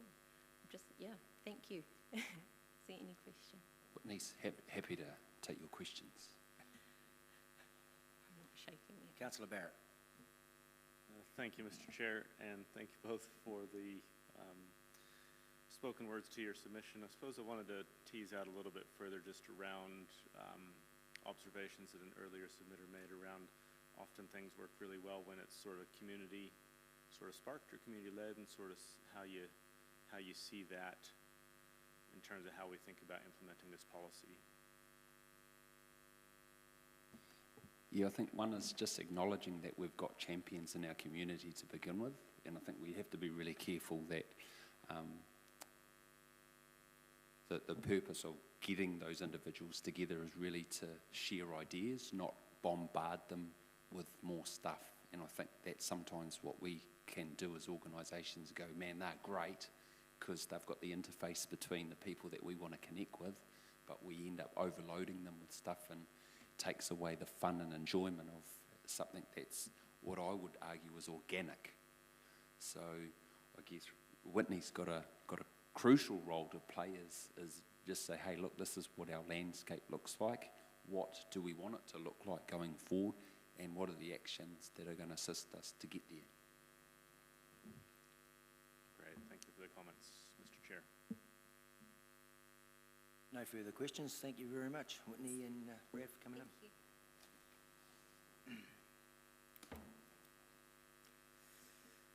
Submission number 2, page 27 on your papers. Jessica Thompson.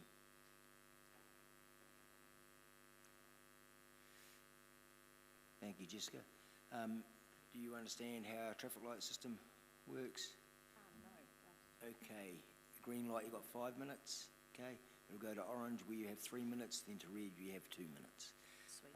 We like to try and get the submission and questions inside that 10 minutes. Cool. I'm sure I'll be fine. So my submission is a little bit different, I guess. I haven't got like specific points that I wanted to address in the policy or make changes. So I'm on a bit of a sun safety crusade, and you're a captive audience, so I thought it was a good idea to come and chat. So yeah, I'm just going to tell you a bit about my experience, because my aim is for, I guess, the least amount of people that have to go through that as possible. So 3 years ago, I've got some dates, April 2018, I just found like a tiny little spot on my arm. It was just a little white dot. And so I went to the doctor, and he just confirmed that it was one of those weird little white dots that you get on your arms or wherever, and dry iced it.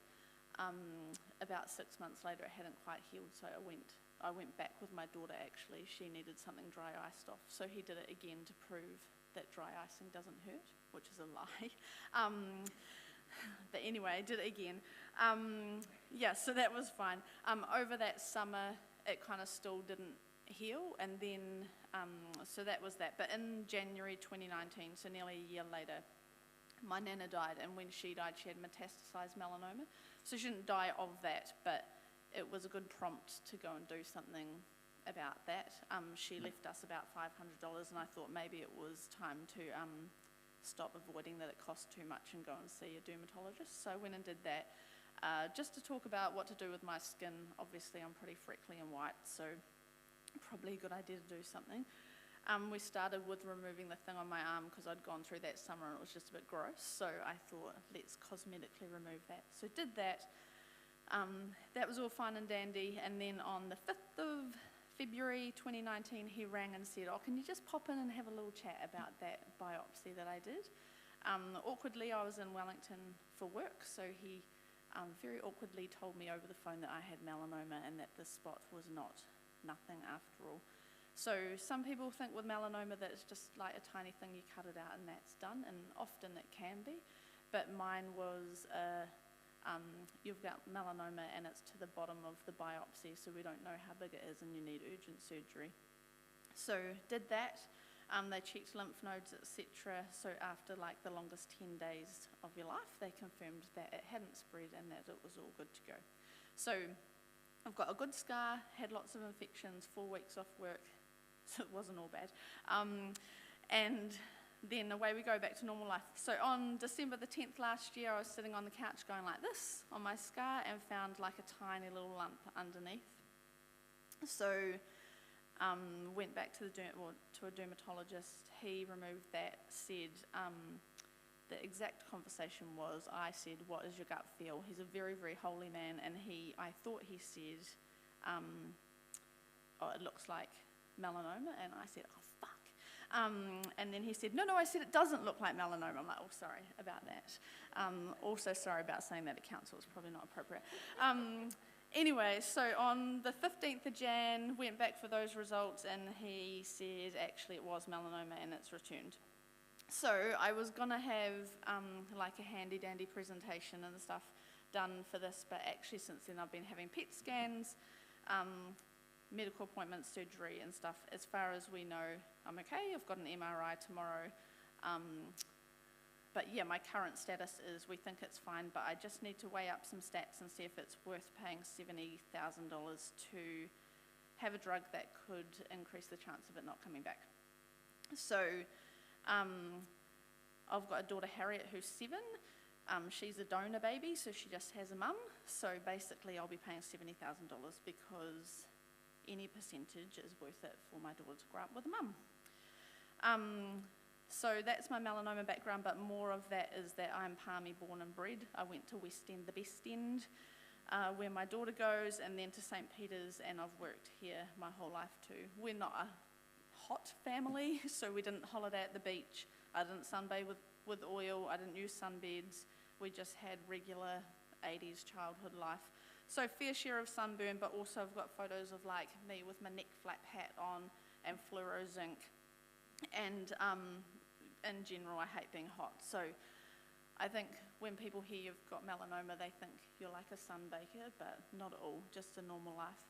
I played at the Esplanade, fed the ducks at the lagoon, flew kites at what used to be the Only Park Kite Day, which was cool, that should come back, and swum at the Lido. So many things have changed a lot since the 80s, but some haven't, and we still say, it's a nice day, kids, get outside and play.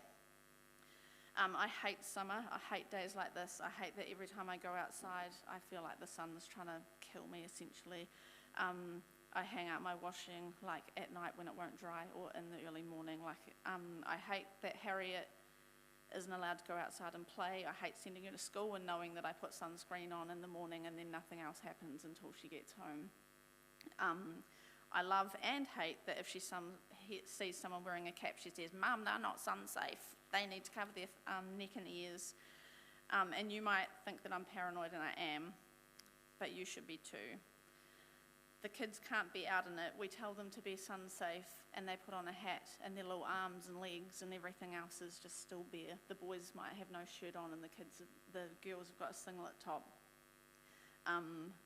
Lots will wear sunblock, but in the essence of accessibility, I guess not every family will have access to that or believe in it. And then just to read this bit, I guess, around that, like the thing with sun is people might not believe in it or realise, but it doesn't hit you till a couple of decades later. So, yeah, I lived an innocent childhood and youth, and at 39 discovered that it's now having a massive impact on my life. And slowly but surely you go out in the sun, and in a couple of decades you'll figure out if you're that lucky percentage or not. So the City Council has done heaps to improve our play areas, and I wanted to note that too, like the Lido and the Esplanade and my old stomping grounds have way more shade than they used to, so definitely improvements, and I implore you to keep making those improvements and making play safe for our kids. we say you shouldn't smoke because you'll get cancer. Wear helmets so you don't hurt your head, and eat healthy food to stay healthy, and then say it's a nice day, go outside and play. And so I just wanted it to be something you consider when writing these policies and thinking about how we implement play spaces. We're so lucky in New Zealand and Palmy to have all the little playgrounds around the place. And that's awesome. Like, I'd never want to take away from that. I was being nosy at the new Relay for Life site the other day, and I guess that's a good example. Like, you go up to Waterloo Park and there's a cool little community playground, but it's like smack bang in the middle of a bit of grass with no shade around it. But we're still lucky to have it. So just to read this last bit, I guess, we live in a great city, and let's make it that when these kids get to 39, melanoma isn't even a thing, because without even knowing it, they've been sun safe in their youth. They've had a great time at their neighbourhood playgrounds in the shade, and they've been told to go outside and play, that have been in shade, and sun safety is normal, accepted, and not geeky. There's much to change in the world on sun safety, and I feel like I'm on a personal crusade to have people get their skin checked. Kids being burnt at athletics days make me sick, but we can only change one thing at a time, and the glorious thing about a council is that you have an ability to impact so many of our lives. So I just wanted to, I guess, beg, but not for money like the other people wanted, to use this opportunity to help look after our kids and our adults that are watching kids as well. Yeah, thanks. Thank you, Jessica. Very good message there. Councillors, any questions? No. Cool. Thank you very much. Thank you. That's right. Brings us to our final submitter, Cancer Society from New Zealand, Manawatu. Number 42 in your agenda. And I ask Kerry Hockwood-Guard to come up, please. You bash yourself up, obviously.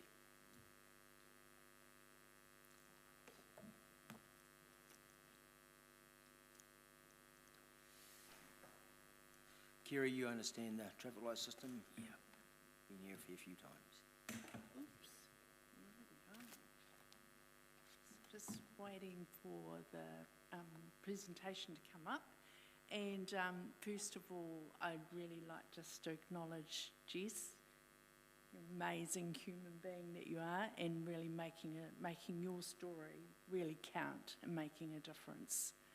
And I'd also like to acknowledge too the muffin presentation. I think their presentation, I'd like to see a health impact overlaid on that. They talked a lot about the economic benefits for the city, but they really need to be looking, I think that submission could be so much stronger if they actually consider the health impact of the fact that they've got people just playing outside, as Jess talked about, the lack of shade. So for me, my submission focuses on the need for sun-smart and smoke-free play spaces. Environments where play can be encouraged, underpinned by sun-smart, smoke-free and vape-free policies and strategies, seamlessly working together, supporting us to reduce our risk of cancer and improve well-being for people living with cancer. No, just trying to make this go.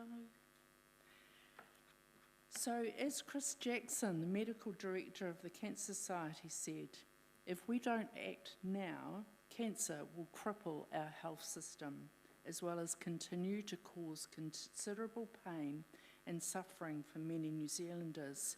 So the vision of being physically active, sun-smart and smoke-free makes really good sense.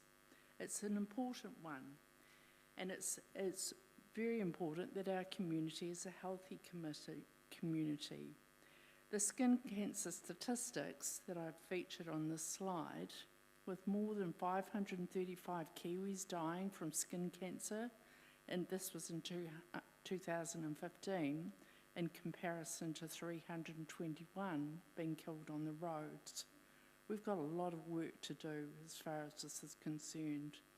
And now, once again, New Zealand men still have the highest melanoma death rates in the world. It's not a record we can be proud of. the number of new cases in cancer overall is expected to rise to 50,000 by 2035. We've all got a part to play in trying to reduce those numbers.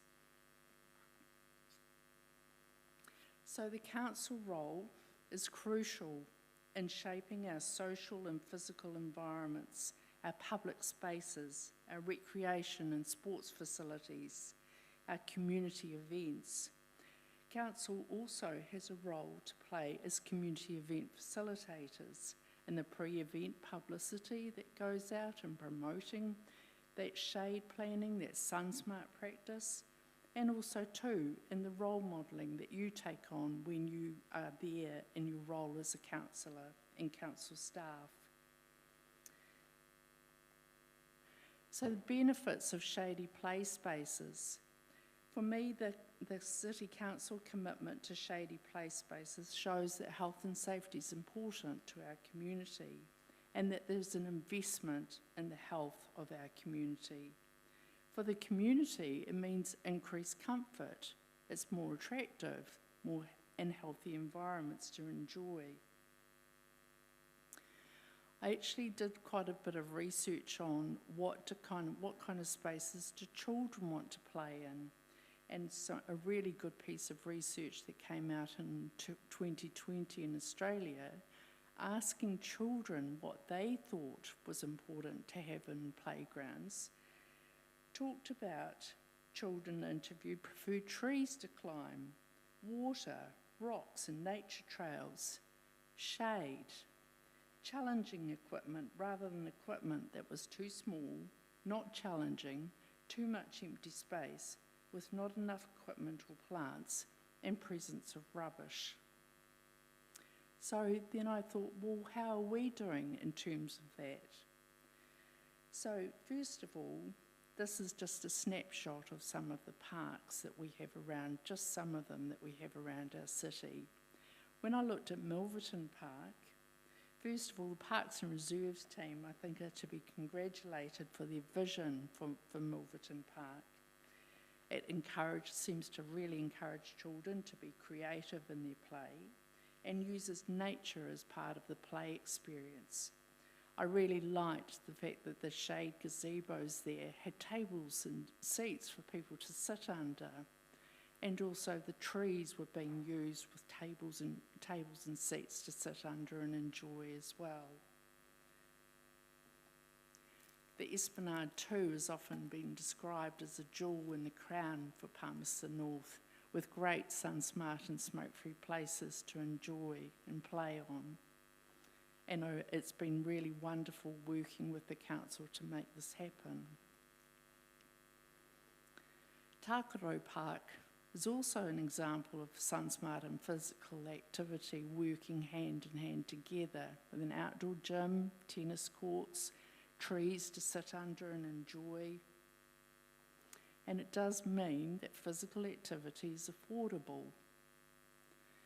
But not very far from Takaro Park is Farnham Park. This is a very different experience. One solitary tree, no seats under the shade gazebo, no shade over the tables and seats near the playground, broken glass and rubbish lying over the play surfaces.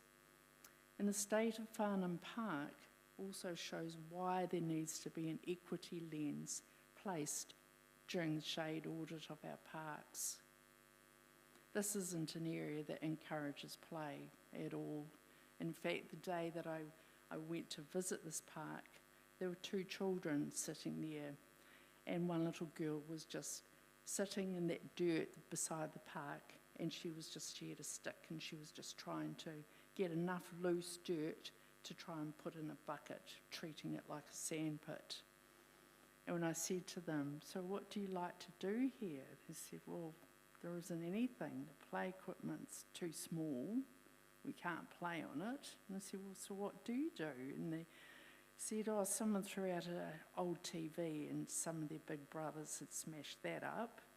And but they now no longer like playing there because of all the broken glass that ends up. People throw bottles and smash the bottles over it. When I also looked at the proposed development in Memorial Park, I thought, where's the shade? I know there's been talk about these lovely red poppies, but they don't appear to be big enough to actually offer any shade for people that are actually playing on the play equipment. This was a place that was really popular with young families, with the paddling pool, the shade trees around it, the playground that was woven through the existing trees that were there. So shade solutions can be built and natural shade. So the photo in the top left-hand side is from the Margaret Mahi Park in Christchurch, and that's an example of, yes, you can get sort of like quite wizzy-looking shade sails, you know, sort of like shade structures. And that's a play, if any of you have ever been to visit it, it's a playground that's got so many interesting different play features around it.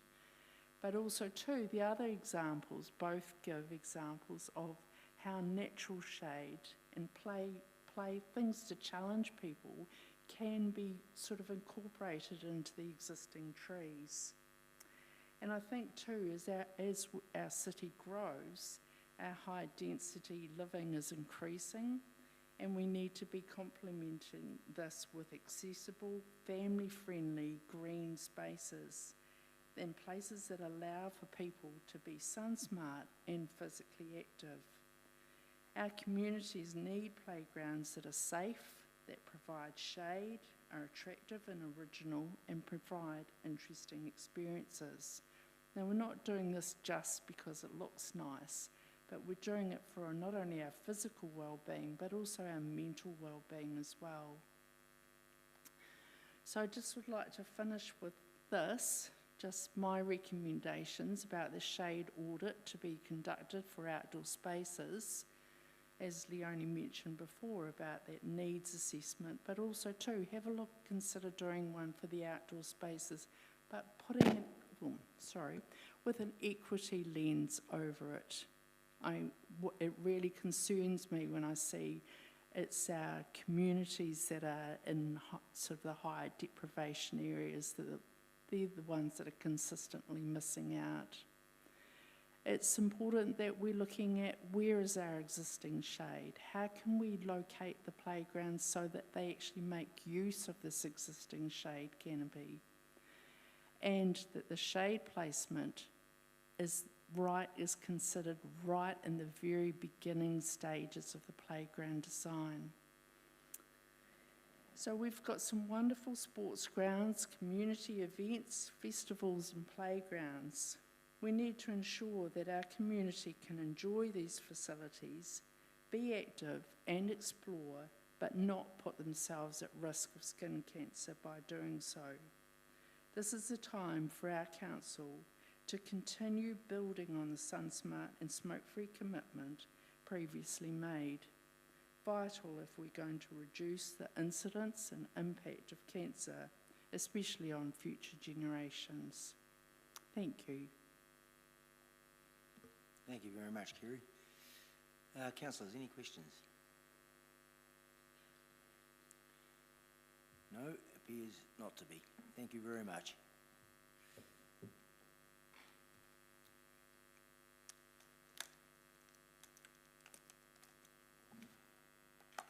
Brings us to number 9 on the agenda, councillors.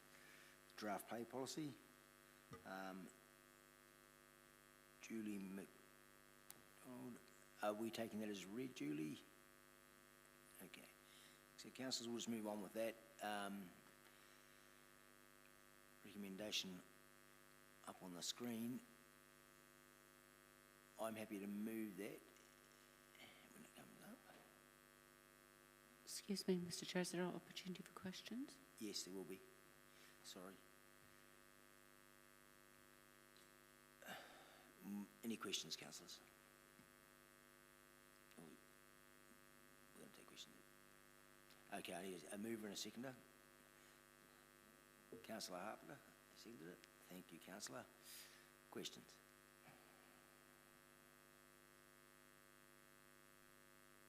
Councillor Johnson. Thanks, Mr. Chair.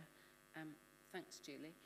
In terms of the consultation that was done about the play policy,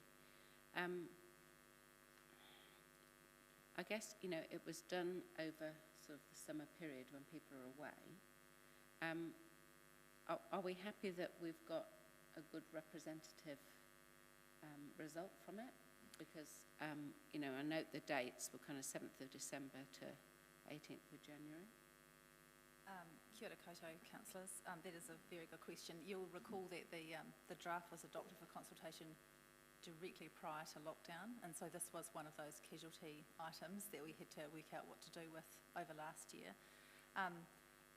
I guess while we certainly could have had more submissions, as you can tell from the submissions we have had, most of the submitters wish to speak and are generally people who are involved in organisations who kind of have a stake in this whole area. This policy is a little bit different from lots of other policies in that, with reference to the castle, it's the vibe of the thing policy, and that it's very much it's a direction setting policy in the sort of broadest possible sense. So if you think of a busy person who lives in Palms North who may or may not become aware of the policy because of the general activities we've done to publicise it, unless you had a particular thing you wanted to make us aware of, then it's unlikely to generate submissions, and I think we're actually okay with that. I think that because of the very extensive process that went into that pre-policy development phase that Emery undertook, which is, you know, we're seen as a bit of a leader here in terms of the Sport Manawatu, Sport New Zealand overall change and direction in New Zealand, that we engaged with a lot of people as the policy was developed. So in terms of getting to people who may want to actually get to the point of doing a formal submission to council, that will, for a policy like this, be a small number. I think where we will see some results will be as we bring to you, hopefully, in the future, a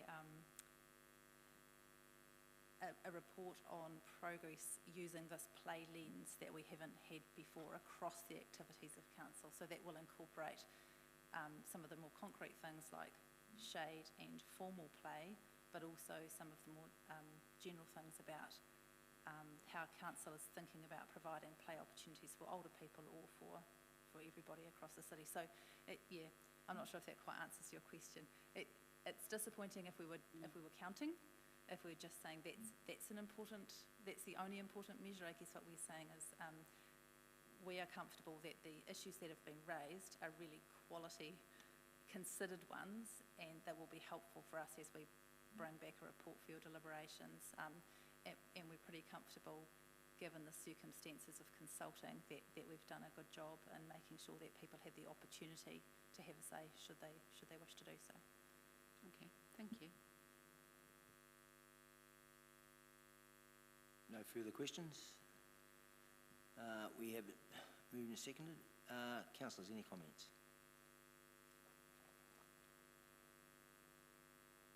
No, I'd ask you to vote, please.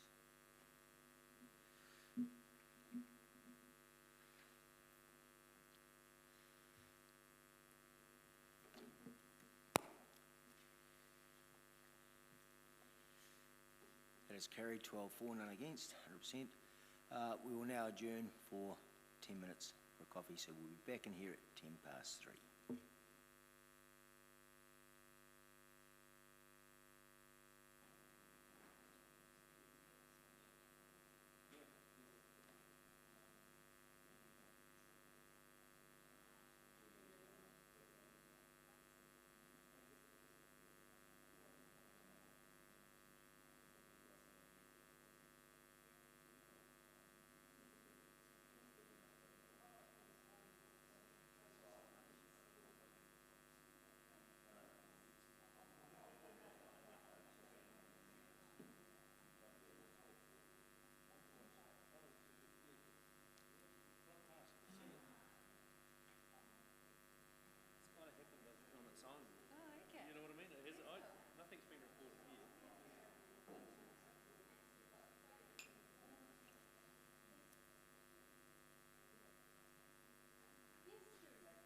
Welcome back, councillors.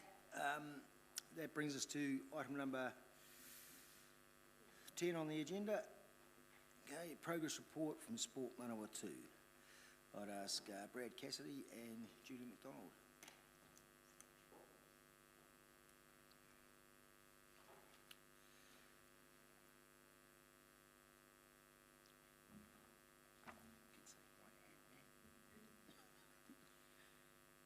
Thank you. Kia ora koutou. I don't have anything to add to this. This is, you will recall that you've just heard from Sport Manawatu because the annual report was delayed until December, is that right? And so this is a 6-month report. Obviously, when the next annual report, which is the second, will be received, then there'll be much more analysis that comes along with it. But I will hand over to Brad. I think he has a presentation. Your presentation? Yeah.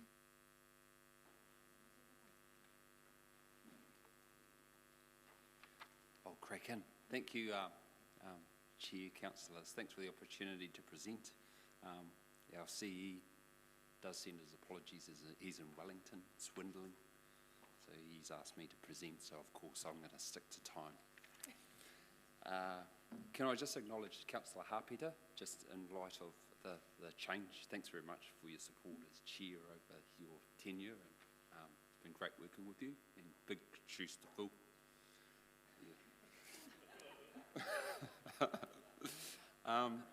In a very good way. I look good in the high heels. I'm a bit flustered after their comment anyway. I'm going to keep this really short because I'm guessing there's potentially some questions that's arisen from one of the earlier presentations. But what I did want to touch on within the report was the multi-sport holiday program. So if you may recall, this was developed in relation to the RSO network, and essentially that's the collaboration or the connections that you've heard from at the very beginning of this. And they wanted to identify, as a result of COVID, how they could work differently and more collaboratively to support our community. This was developed, subsequently engaging 137 kids. They had a target of 250, but of course things were really slow coming back following that initial lockdown period. Snapshot of now, that winter program subsequently rolled into a summer program, which was held 14th to the 18th of January. It's not in this current report, but it will be in the next 12-month report. 250 spots filled. Okay, so obviously it's great for the codes to actually think, rather than focusing on their own needs, it's how do they work differently, but also how do we support our community. And I will touch on the working differently part because it goes some way into some of the points that were raised later on. Again, Walk and Wheels Week was essentially aimed at trying to get more kids actively involved in riding a bike, and we're still gathering intelligence around the impacts of cycle schools delivery, and that will be updated in our 12-month report. Further to our earlier presentation around our play journey and activating spaces and places across our city, it's great to have Whitney and her role, 0.5 role, looking at play journey. So it's really exciting for us, and I think it's just naturally flows on to the work that the council have done. And part of that was to look at what we have in utilising spaces around the city. So there's examples in the report. I think key takeaway for us is you can see a lot of kids there, not a lot of adults. That's where it's intrinsically motivated. I suppose one of the things we were conscious of when we asked parents that did turn up, a lot of them weren't even aware these parks existed. So it's good intelligence for us, and it potentially allows us to examine how we promote play and play pop-ups. More to come. Of course, following COVID, it was like almost pulling teeth to nail down events, and That figure's probably down 2 to 3 million compared with last year, and I think it's really important for us to not throw the, excuse the pun, baby out with the bathwater. That's where the benefits of that second bullet point, that attraction and retention plan. Just as an update to that, the scoping work has been done. There is some consideration to looking at attraction a lot broader than just events that are supported through the Sports Event Partnership Fund. And again, our deadline is to hopefully present that back to Council as stakeholders to that document, leading or before 01st of July, so we can hit the ground running. Sector update, so what's happening now, you may recall Trevor mentioned that back in April we had developed or revised our strategic plan to align with 2020 to 2025. Of course, COVID hit us, and essentially what we had to do through the board is make a decision how we progress, and so they adopted that document for a 12-month period. We're now leading or coming up to that 12 months. There's going to be some revisions, and the board are essentially going to be looking at our review comments at the end of March, of which I'm sure there will be things around how we're operating in this new world. That includes COVID. What it looks like, I don't know, but there is an intention and a desire to engage with you as councillors and officers of this council to ensure that what we've proposed aligns to the direction that the council is heading, and we're requiring feedback also to keep us or hold us to account and on task. I'm going to tackle the facilities question, and I suppose one of the things we're really keen on at Sport Manawatu, and something Trevor's highlighted, is we don't like surprises. And I suppose one of the things that, and I take your comments before around the submission was somewhat of a surprise. I suppose if I show you the journey piece, so what's happened is that our sporting environment's changed, and that those that administer codes have become more professional. They are paid, they're in paid roles. So unlike potentially 10 years ago, they were volunteers, and don't get me wrong, we're still paid regional sports organisations. We've got a greater number of regional sports organisations with paid staff, and those staff are high quality. They're operations managers, CE or general managers. So as a result, their stakeholders, so your community members, have an expectation that if they're paying membership, they want to see great results. They want to see value for money, and they want to know what they're getting in return.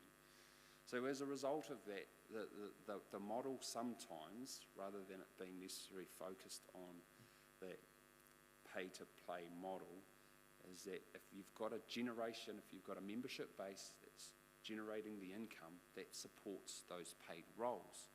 When that membership decreases for whatever reason, i.e. they can't get regular access to facilities, it's going to impact on their operating model. So as a result, those individuals look elsewhere to get their physical activity fix. That is the dynamic and the dichotomy that we have across all these codes. Now, previous to the Regional Sport Facilities Plan, that document is designed to ensure that we have a decision-making process that is ideally equitable, transparent and robust. Part of that is an investment-making decision process that sits alongside it, so that any stage during the design or the concept outlines, etc., that you can go and go, let's test this. So again, going back to the comment that the Mayor said, is that it's evidence-based. This council has proposed that in its LTP draft, that sits at years 4 to 6. I don't know, sorry, indoor, sorry, assessment. 3 to 4? Sorry.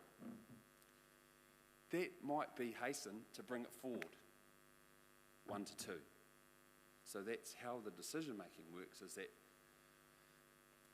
probably 5 years ago, Sport Manawatu go, yeah, let's support every and everything. Right?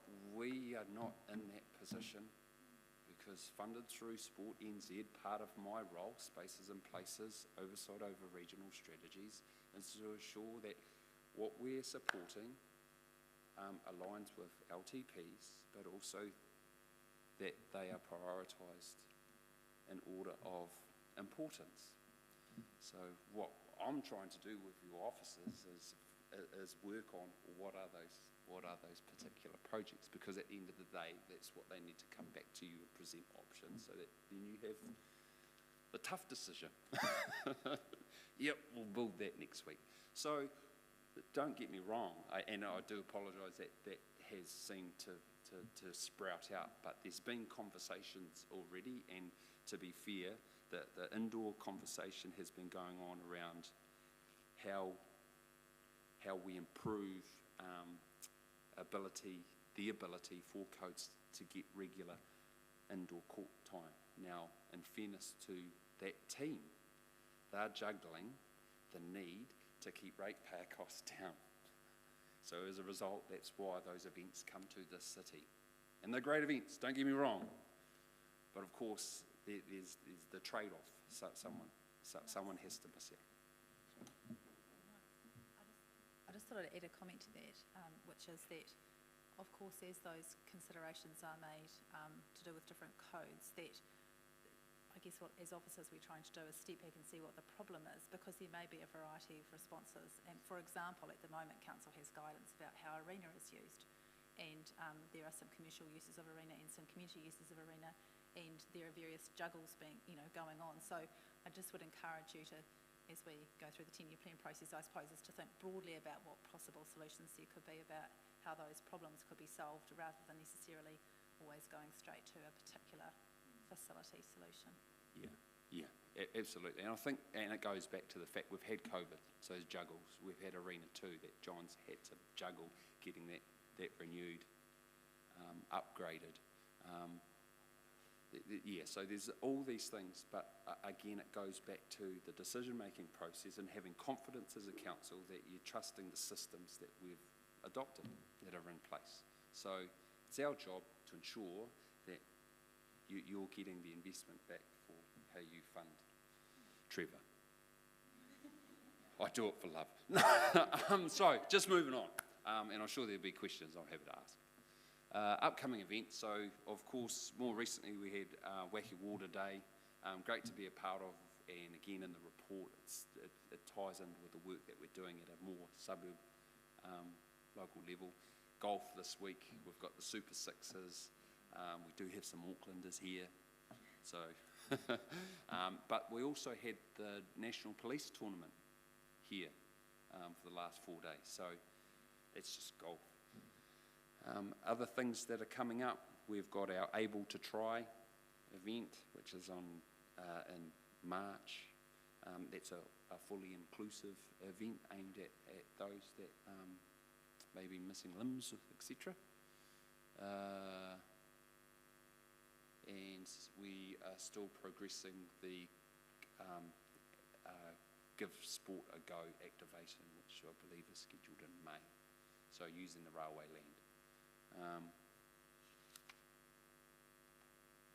I will leave it there. Can I? I've got Trevor on phone, so he's happy to take questions. Councillor Rutherford. Thank you, Mr. Sorry, Deputy Mayor. Thank you, Mr. Chair. Thanks, Julie and Brad, and particularly for that background of where the submission we heard earlier came from. That's really useful. It's not information I was aware of. So I've got two questions. The first is around the holiday program for the multi-code or multi-sport, because I recall a while ago, like early 2000s, that there was holiday programs being run out of Boys High with that, and I was wondering, was that something that Sport Manawatu had done years ago, and is it coming back, or is this?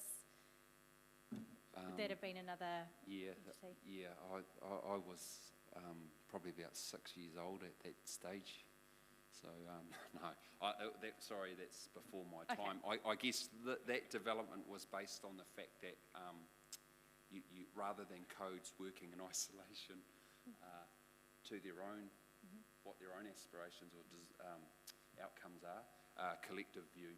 Sure. And I think that's, sorry to digress, but the regional sport facilities plan, a byproduct of that plan is now getting codes to work collaboratively. So that's why we probably haven't seen collective groups come together in that regard. Sure. No, that's fantastic. My next question was around the, so I'm looking at your page 2, which is page 65 of the report for us, around the 6 community pop-up places to play. And just following on from the comments that Whitney made in the submission around that play doesn't always need to be on a green space and, you know, can be in more non-traditional spaces. I just wondered what, I guess, considerations or thought had gone into taking the pop-up play into areas that were not a park or reserve. Yeah, great question. There were a couple of sort of key projects that we'd looked at as part of it. One was trying to promote potential developments within the city, so that's why Melverton were there. Other ones were play streets, so testing that particular model. But I think what you've put your hand up for is you're a champion to maybe test where else that those network of or suite of activations could occur. So, yep, very much be keen on that. Thank you. Councillor Harper. Thanks, Mr. Chair. You haven't got a copy of the report in front of you, have you, Brad?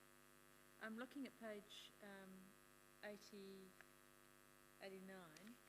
Just looking at the database of clubs and facilities, just looking at the trends on some of these codes, and particularly looking at hockey, do you think it's grown so much because it's got that extra turf?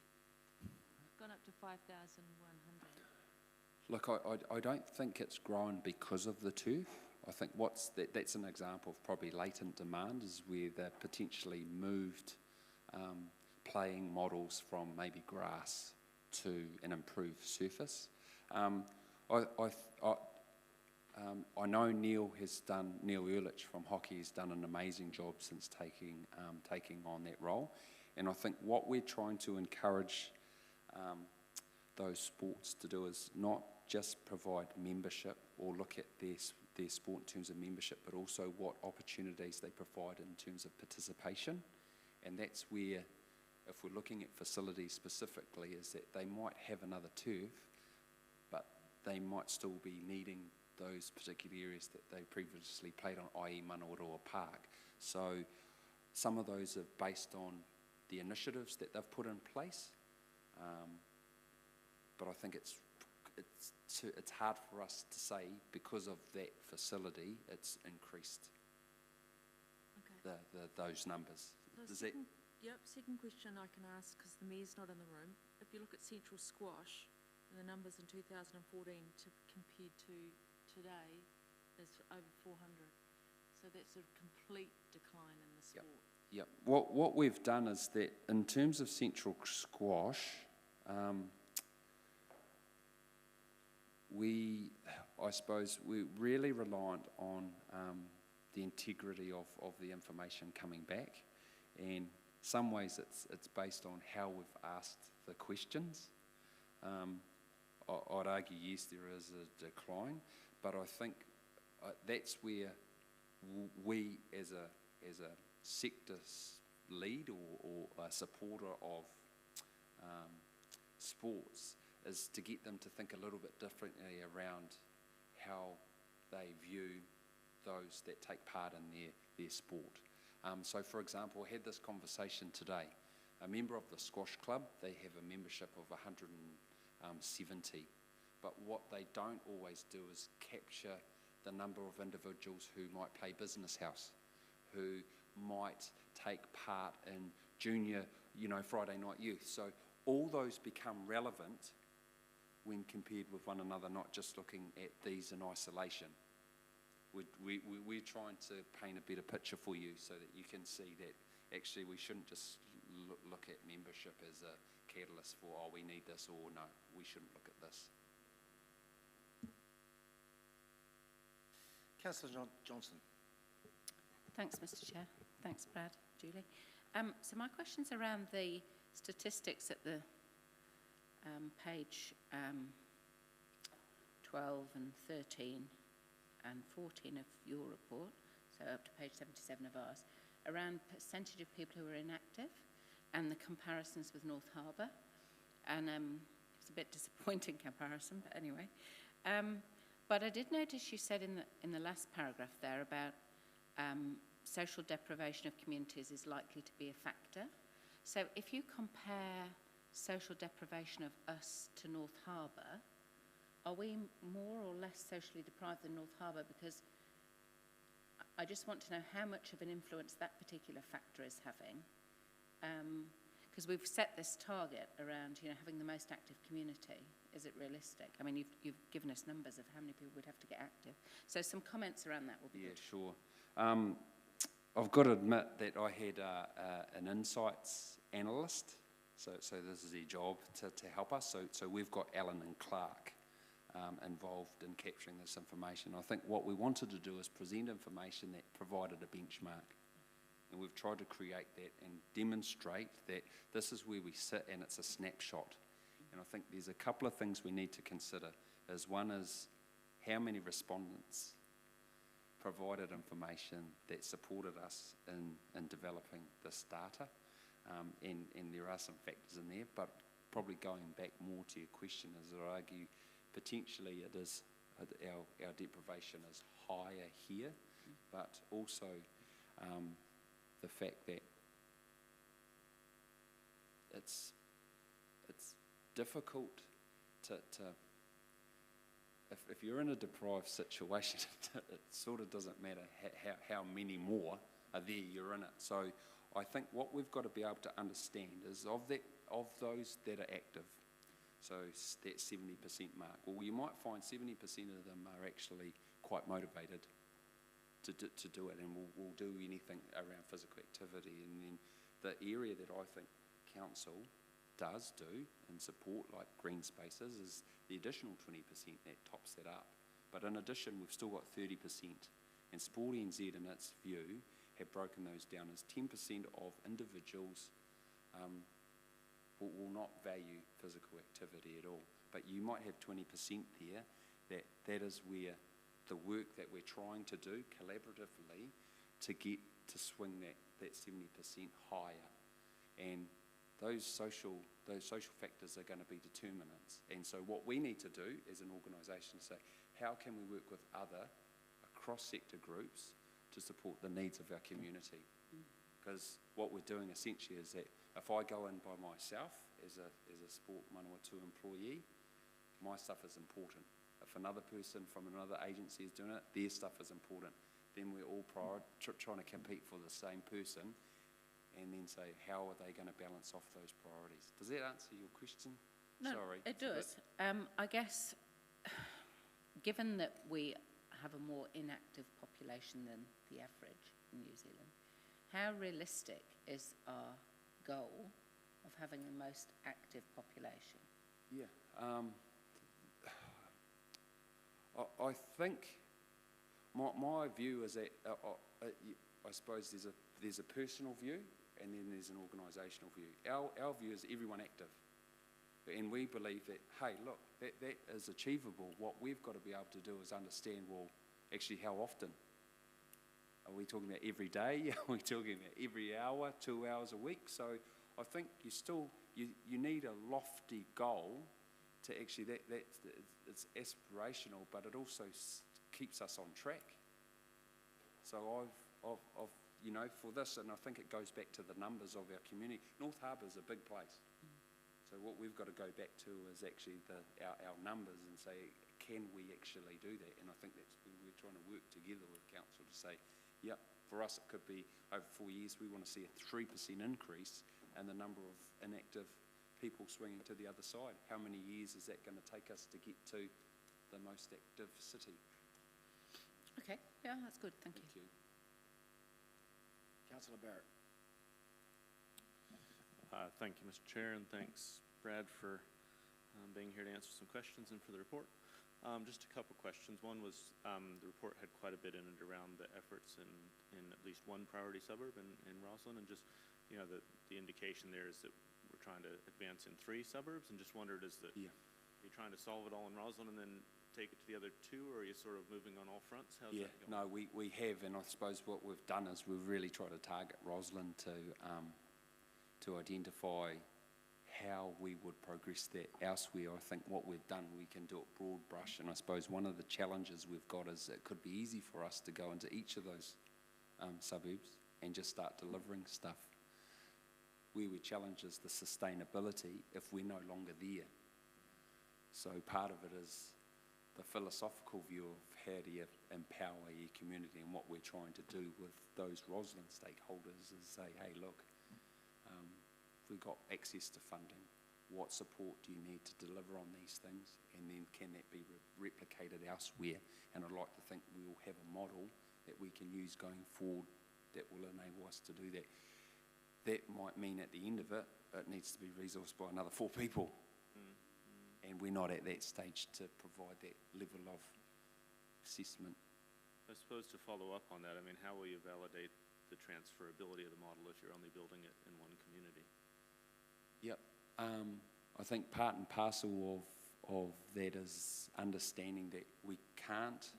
I appreciate that we want to put timelines in place, but the reality is the timeline's only effective if the other side, or if our community are responsive to the initiatives that we're proposing. I suppose what we've got to be conscious of is that how much time do we spend with this approach if we're not getting the return on investment, in this case the council's investment. I haven't landed on that. Well, thanks for those comments. The second area I wanted to ask some questions in was just, I suppose, still trying to land where my views now in terms of the sports facility process and how that's interfaced with our long-term plan. My, I guess, assumption at 1 o'clock was that, you know, Sport Manawatu and other stakeholders gave advice to our officers, and things sort of got set into a plan that was sort of, you know, the best adjustment of all those inputs into here's a proposal. And, you know, sounds like that plan had the individual sports work at years 3 and 4. Now I'm sort of hearing, still sounds to me a bit on the fly, well, maybe it should be in years 1 and 2. So I'm really trying to understand, is there how did we get from advice feeding into a formal process to where we are today? My understanding is that initially the proposals for some of those facilities investigations were put up as year 1, and they were moved by councillors during the workshop process. But do we need to do everything initially? Yeah. So I guess that will be a 10-year plan submissions process conversation about what is most urgent and what needs to be done in what order, just due to the availability of resources, because they are additional programs to do that work. They're not going to be done in-house. So I guess the question for Sport Manawatu is, you feel at this stage like you've got a fair input and hearing into that draft process so far? Yeah, and we'll certainly make a submission to that and presenting our view. As I say, what we've got to be conscious of is the regional lens. And Jura says there is a minefield, but again, I'm conscious or satisfied of providing that we are maintaining the integrity of the process in which that sport facility plan was developed. Great. Thank you. Thank you both, Mr. Chair. Councillor Dennison. Thank you, Mr. Chair. My questions were 2 on the regional sports facility plan. and wanted to understand what informed which part. And so we have a range of proposals around a covered bowling green through to another football turf and now covered netball and tennis courts. And the evaluation of that, I'm still yet to fully understand how that gets measured and then to inform us as far as funding investment. So otherwise we get presentations like that and go, okay, we'll look at trying to prioritise that, and they'll submit in the process too. But how does your model inform, and where are you at? Is that, when you're talking year 3, 4 and 5 of the plan, it's only when we're looking at that indicatively, but are you got an assessment tool that can measure that up in a bit more? Yeah, so in terms of the assessment tool, so when the regional sport facilities plan was developed in 2018, I think at that time there were already projects outlined within the LTP. What we needed to be able to do is identify how projects were assessed, but then determine based on gaps what was needed. Now, there are principles within that document that outline what needs to be considered across any facility. So what we don't want to do is replicate an existing regional facility. So something like this needs to be determined, is it a regional or is it a local or district level? Now, I think part of it is using the concept outline to assess whether or not it is actually a regional facility we're talking about or a local level facility, because the reality is we have a regional facility in terms of the arena. What we have to be careful of, and I suppose this is where the indoor sport assessment comes out, is that are we talking about another regional facility, or is it a more localised facility to support community sport, not high performance, high level sport?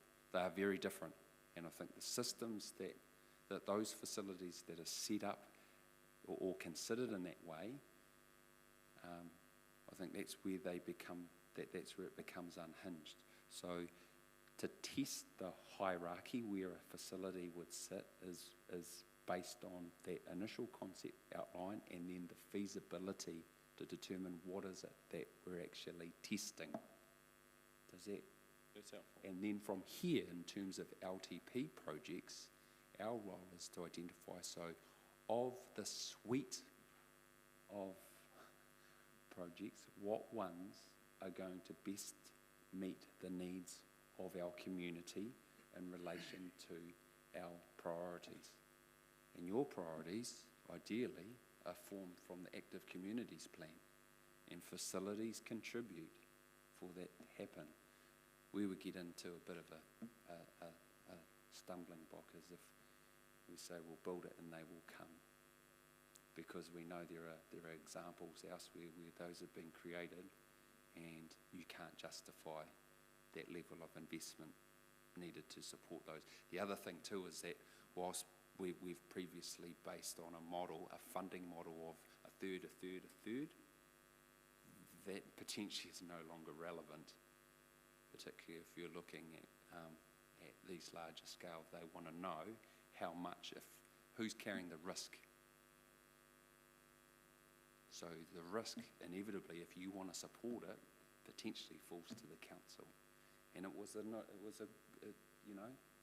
we're also asking the same question, and we've got to be able to support codes. What are they contributing to that?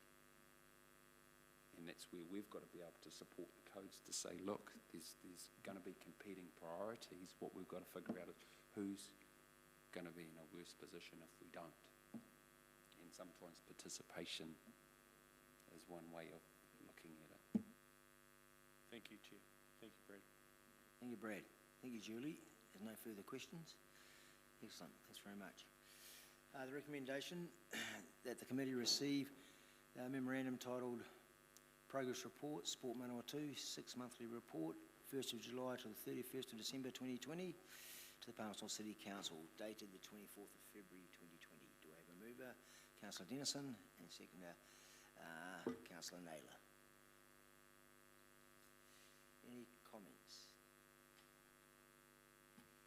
Councillor Barrett.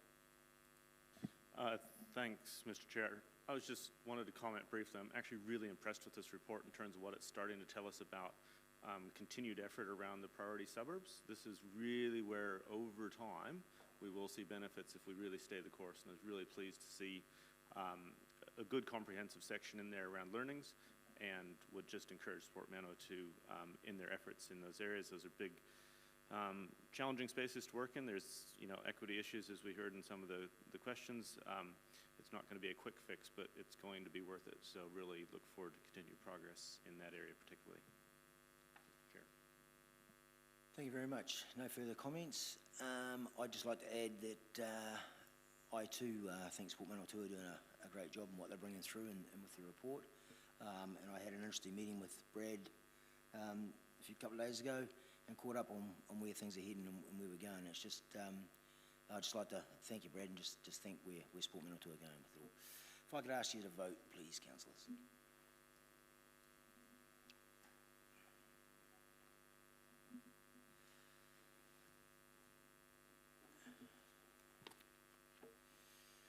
That is passed 100%, 13-4. I'll take us back to item number 7 on our agenda, councillors. Confirm the minutes.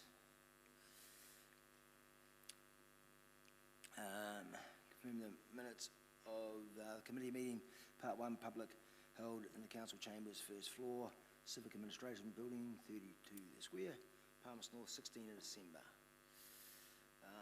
Can I have a mover, Councillor Dennison, and seconder, Councillor Naylor. Thank you very much. Any issues? None? Good. I just ask a vote on that, please. Thank you.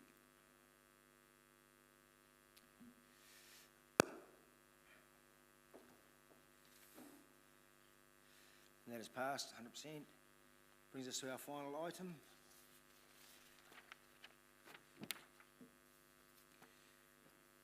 Work schedule, and I'll just ask the GM to comment on that.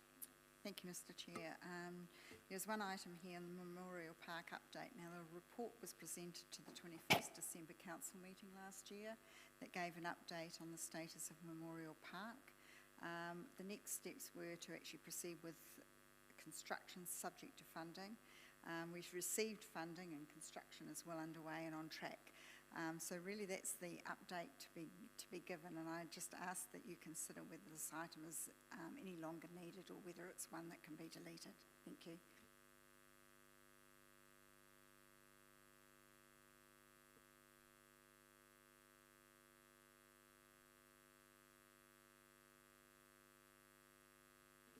So I'll move that that item be deleted from the work schedule. Do I have a seconder? So, point of order, Mr. Chair. Yes. I don't believe that you need a resolution to do that. The report has come to council, and I think the update was given by the General Manager, so I don't think you would need to move a resolution to take that off the work schedule. I think we would just accept that the report had come. Okay, and we take that from the work schedule? So, Or so the report was presented to council prior to Christmas on Memorial Park. So that item on your work schedule has been completed, but it went to council instead of your committee. It was my recollection. And so that would come off the work schedule now because it has been fulfilled. If a further report was requested, that would require a resolution from the floor, but I don't believe that you would need to move a resolution now to delete it. okay, so do we need to vote on the work schedule? Just to receive the work schedule. Just to receive it. Okay, thank you. Councillor Bowen. Thank you, Mr. Chair. I'd like to move a recommendation that we retain an update report on Memorial Park on the work schedule to review that progress and implementation. Is there a second for that? Councillor Naylor.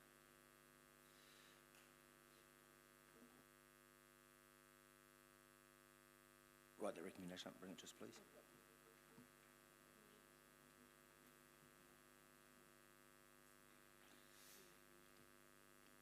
Councillor Bowen, I think the administrators have got it, I think.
the GM would just like to comment on that. Just seeking some clarification on this, given that Memorial Park is in its construction phase, that a closeout report, if one is requested, would normally be considered by the Infrastructure Committee. So I just want to actually have clarification of your intent, whether you, if this passes, whether this is intended to actually be referred to the Infrastructure Committee. I haven't specified a committee. The Chair of Infrastructure indicated the same. I'm happy for the chairs to take that and put that on the committee that they feel it's most appropriate to.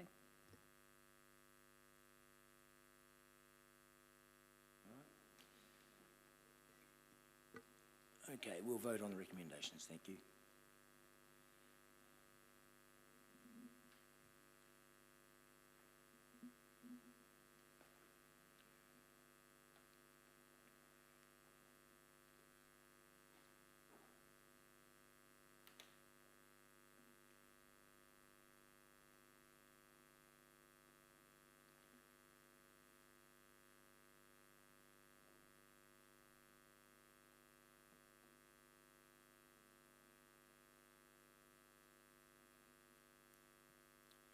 Okay, that's passed 100%, 12 for, none against.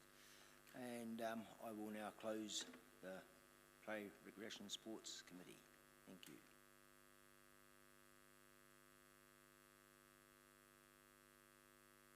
Councillors, if we can just take 5 minutes for the changeover, thank you.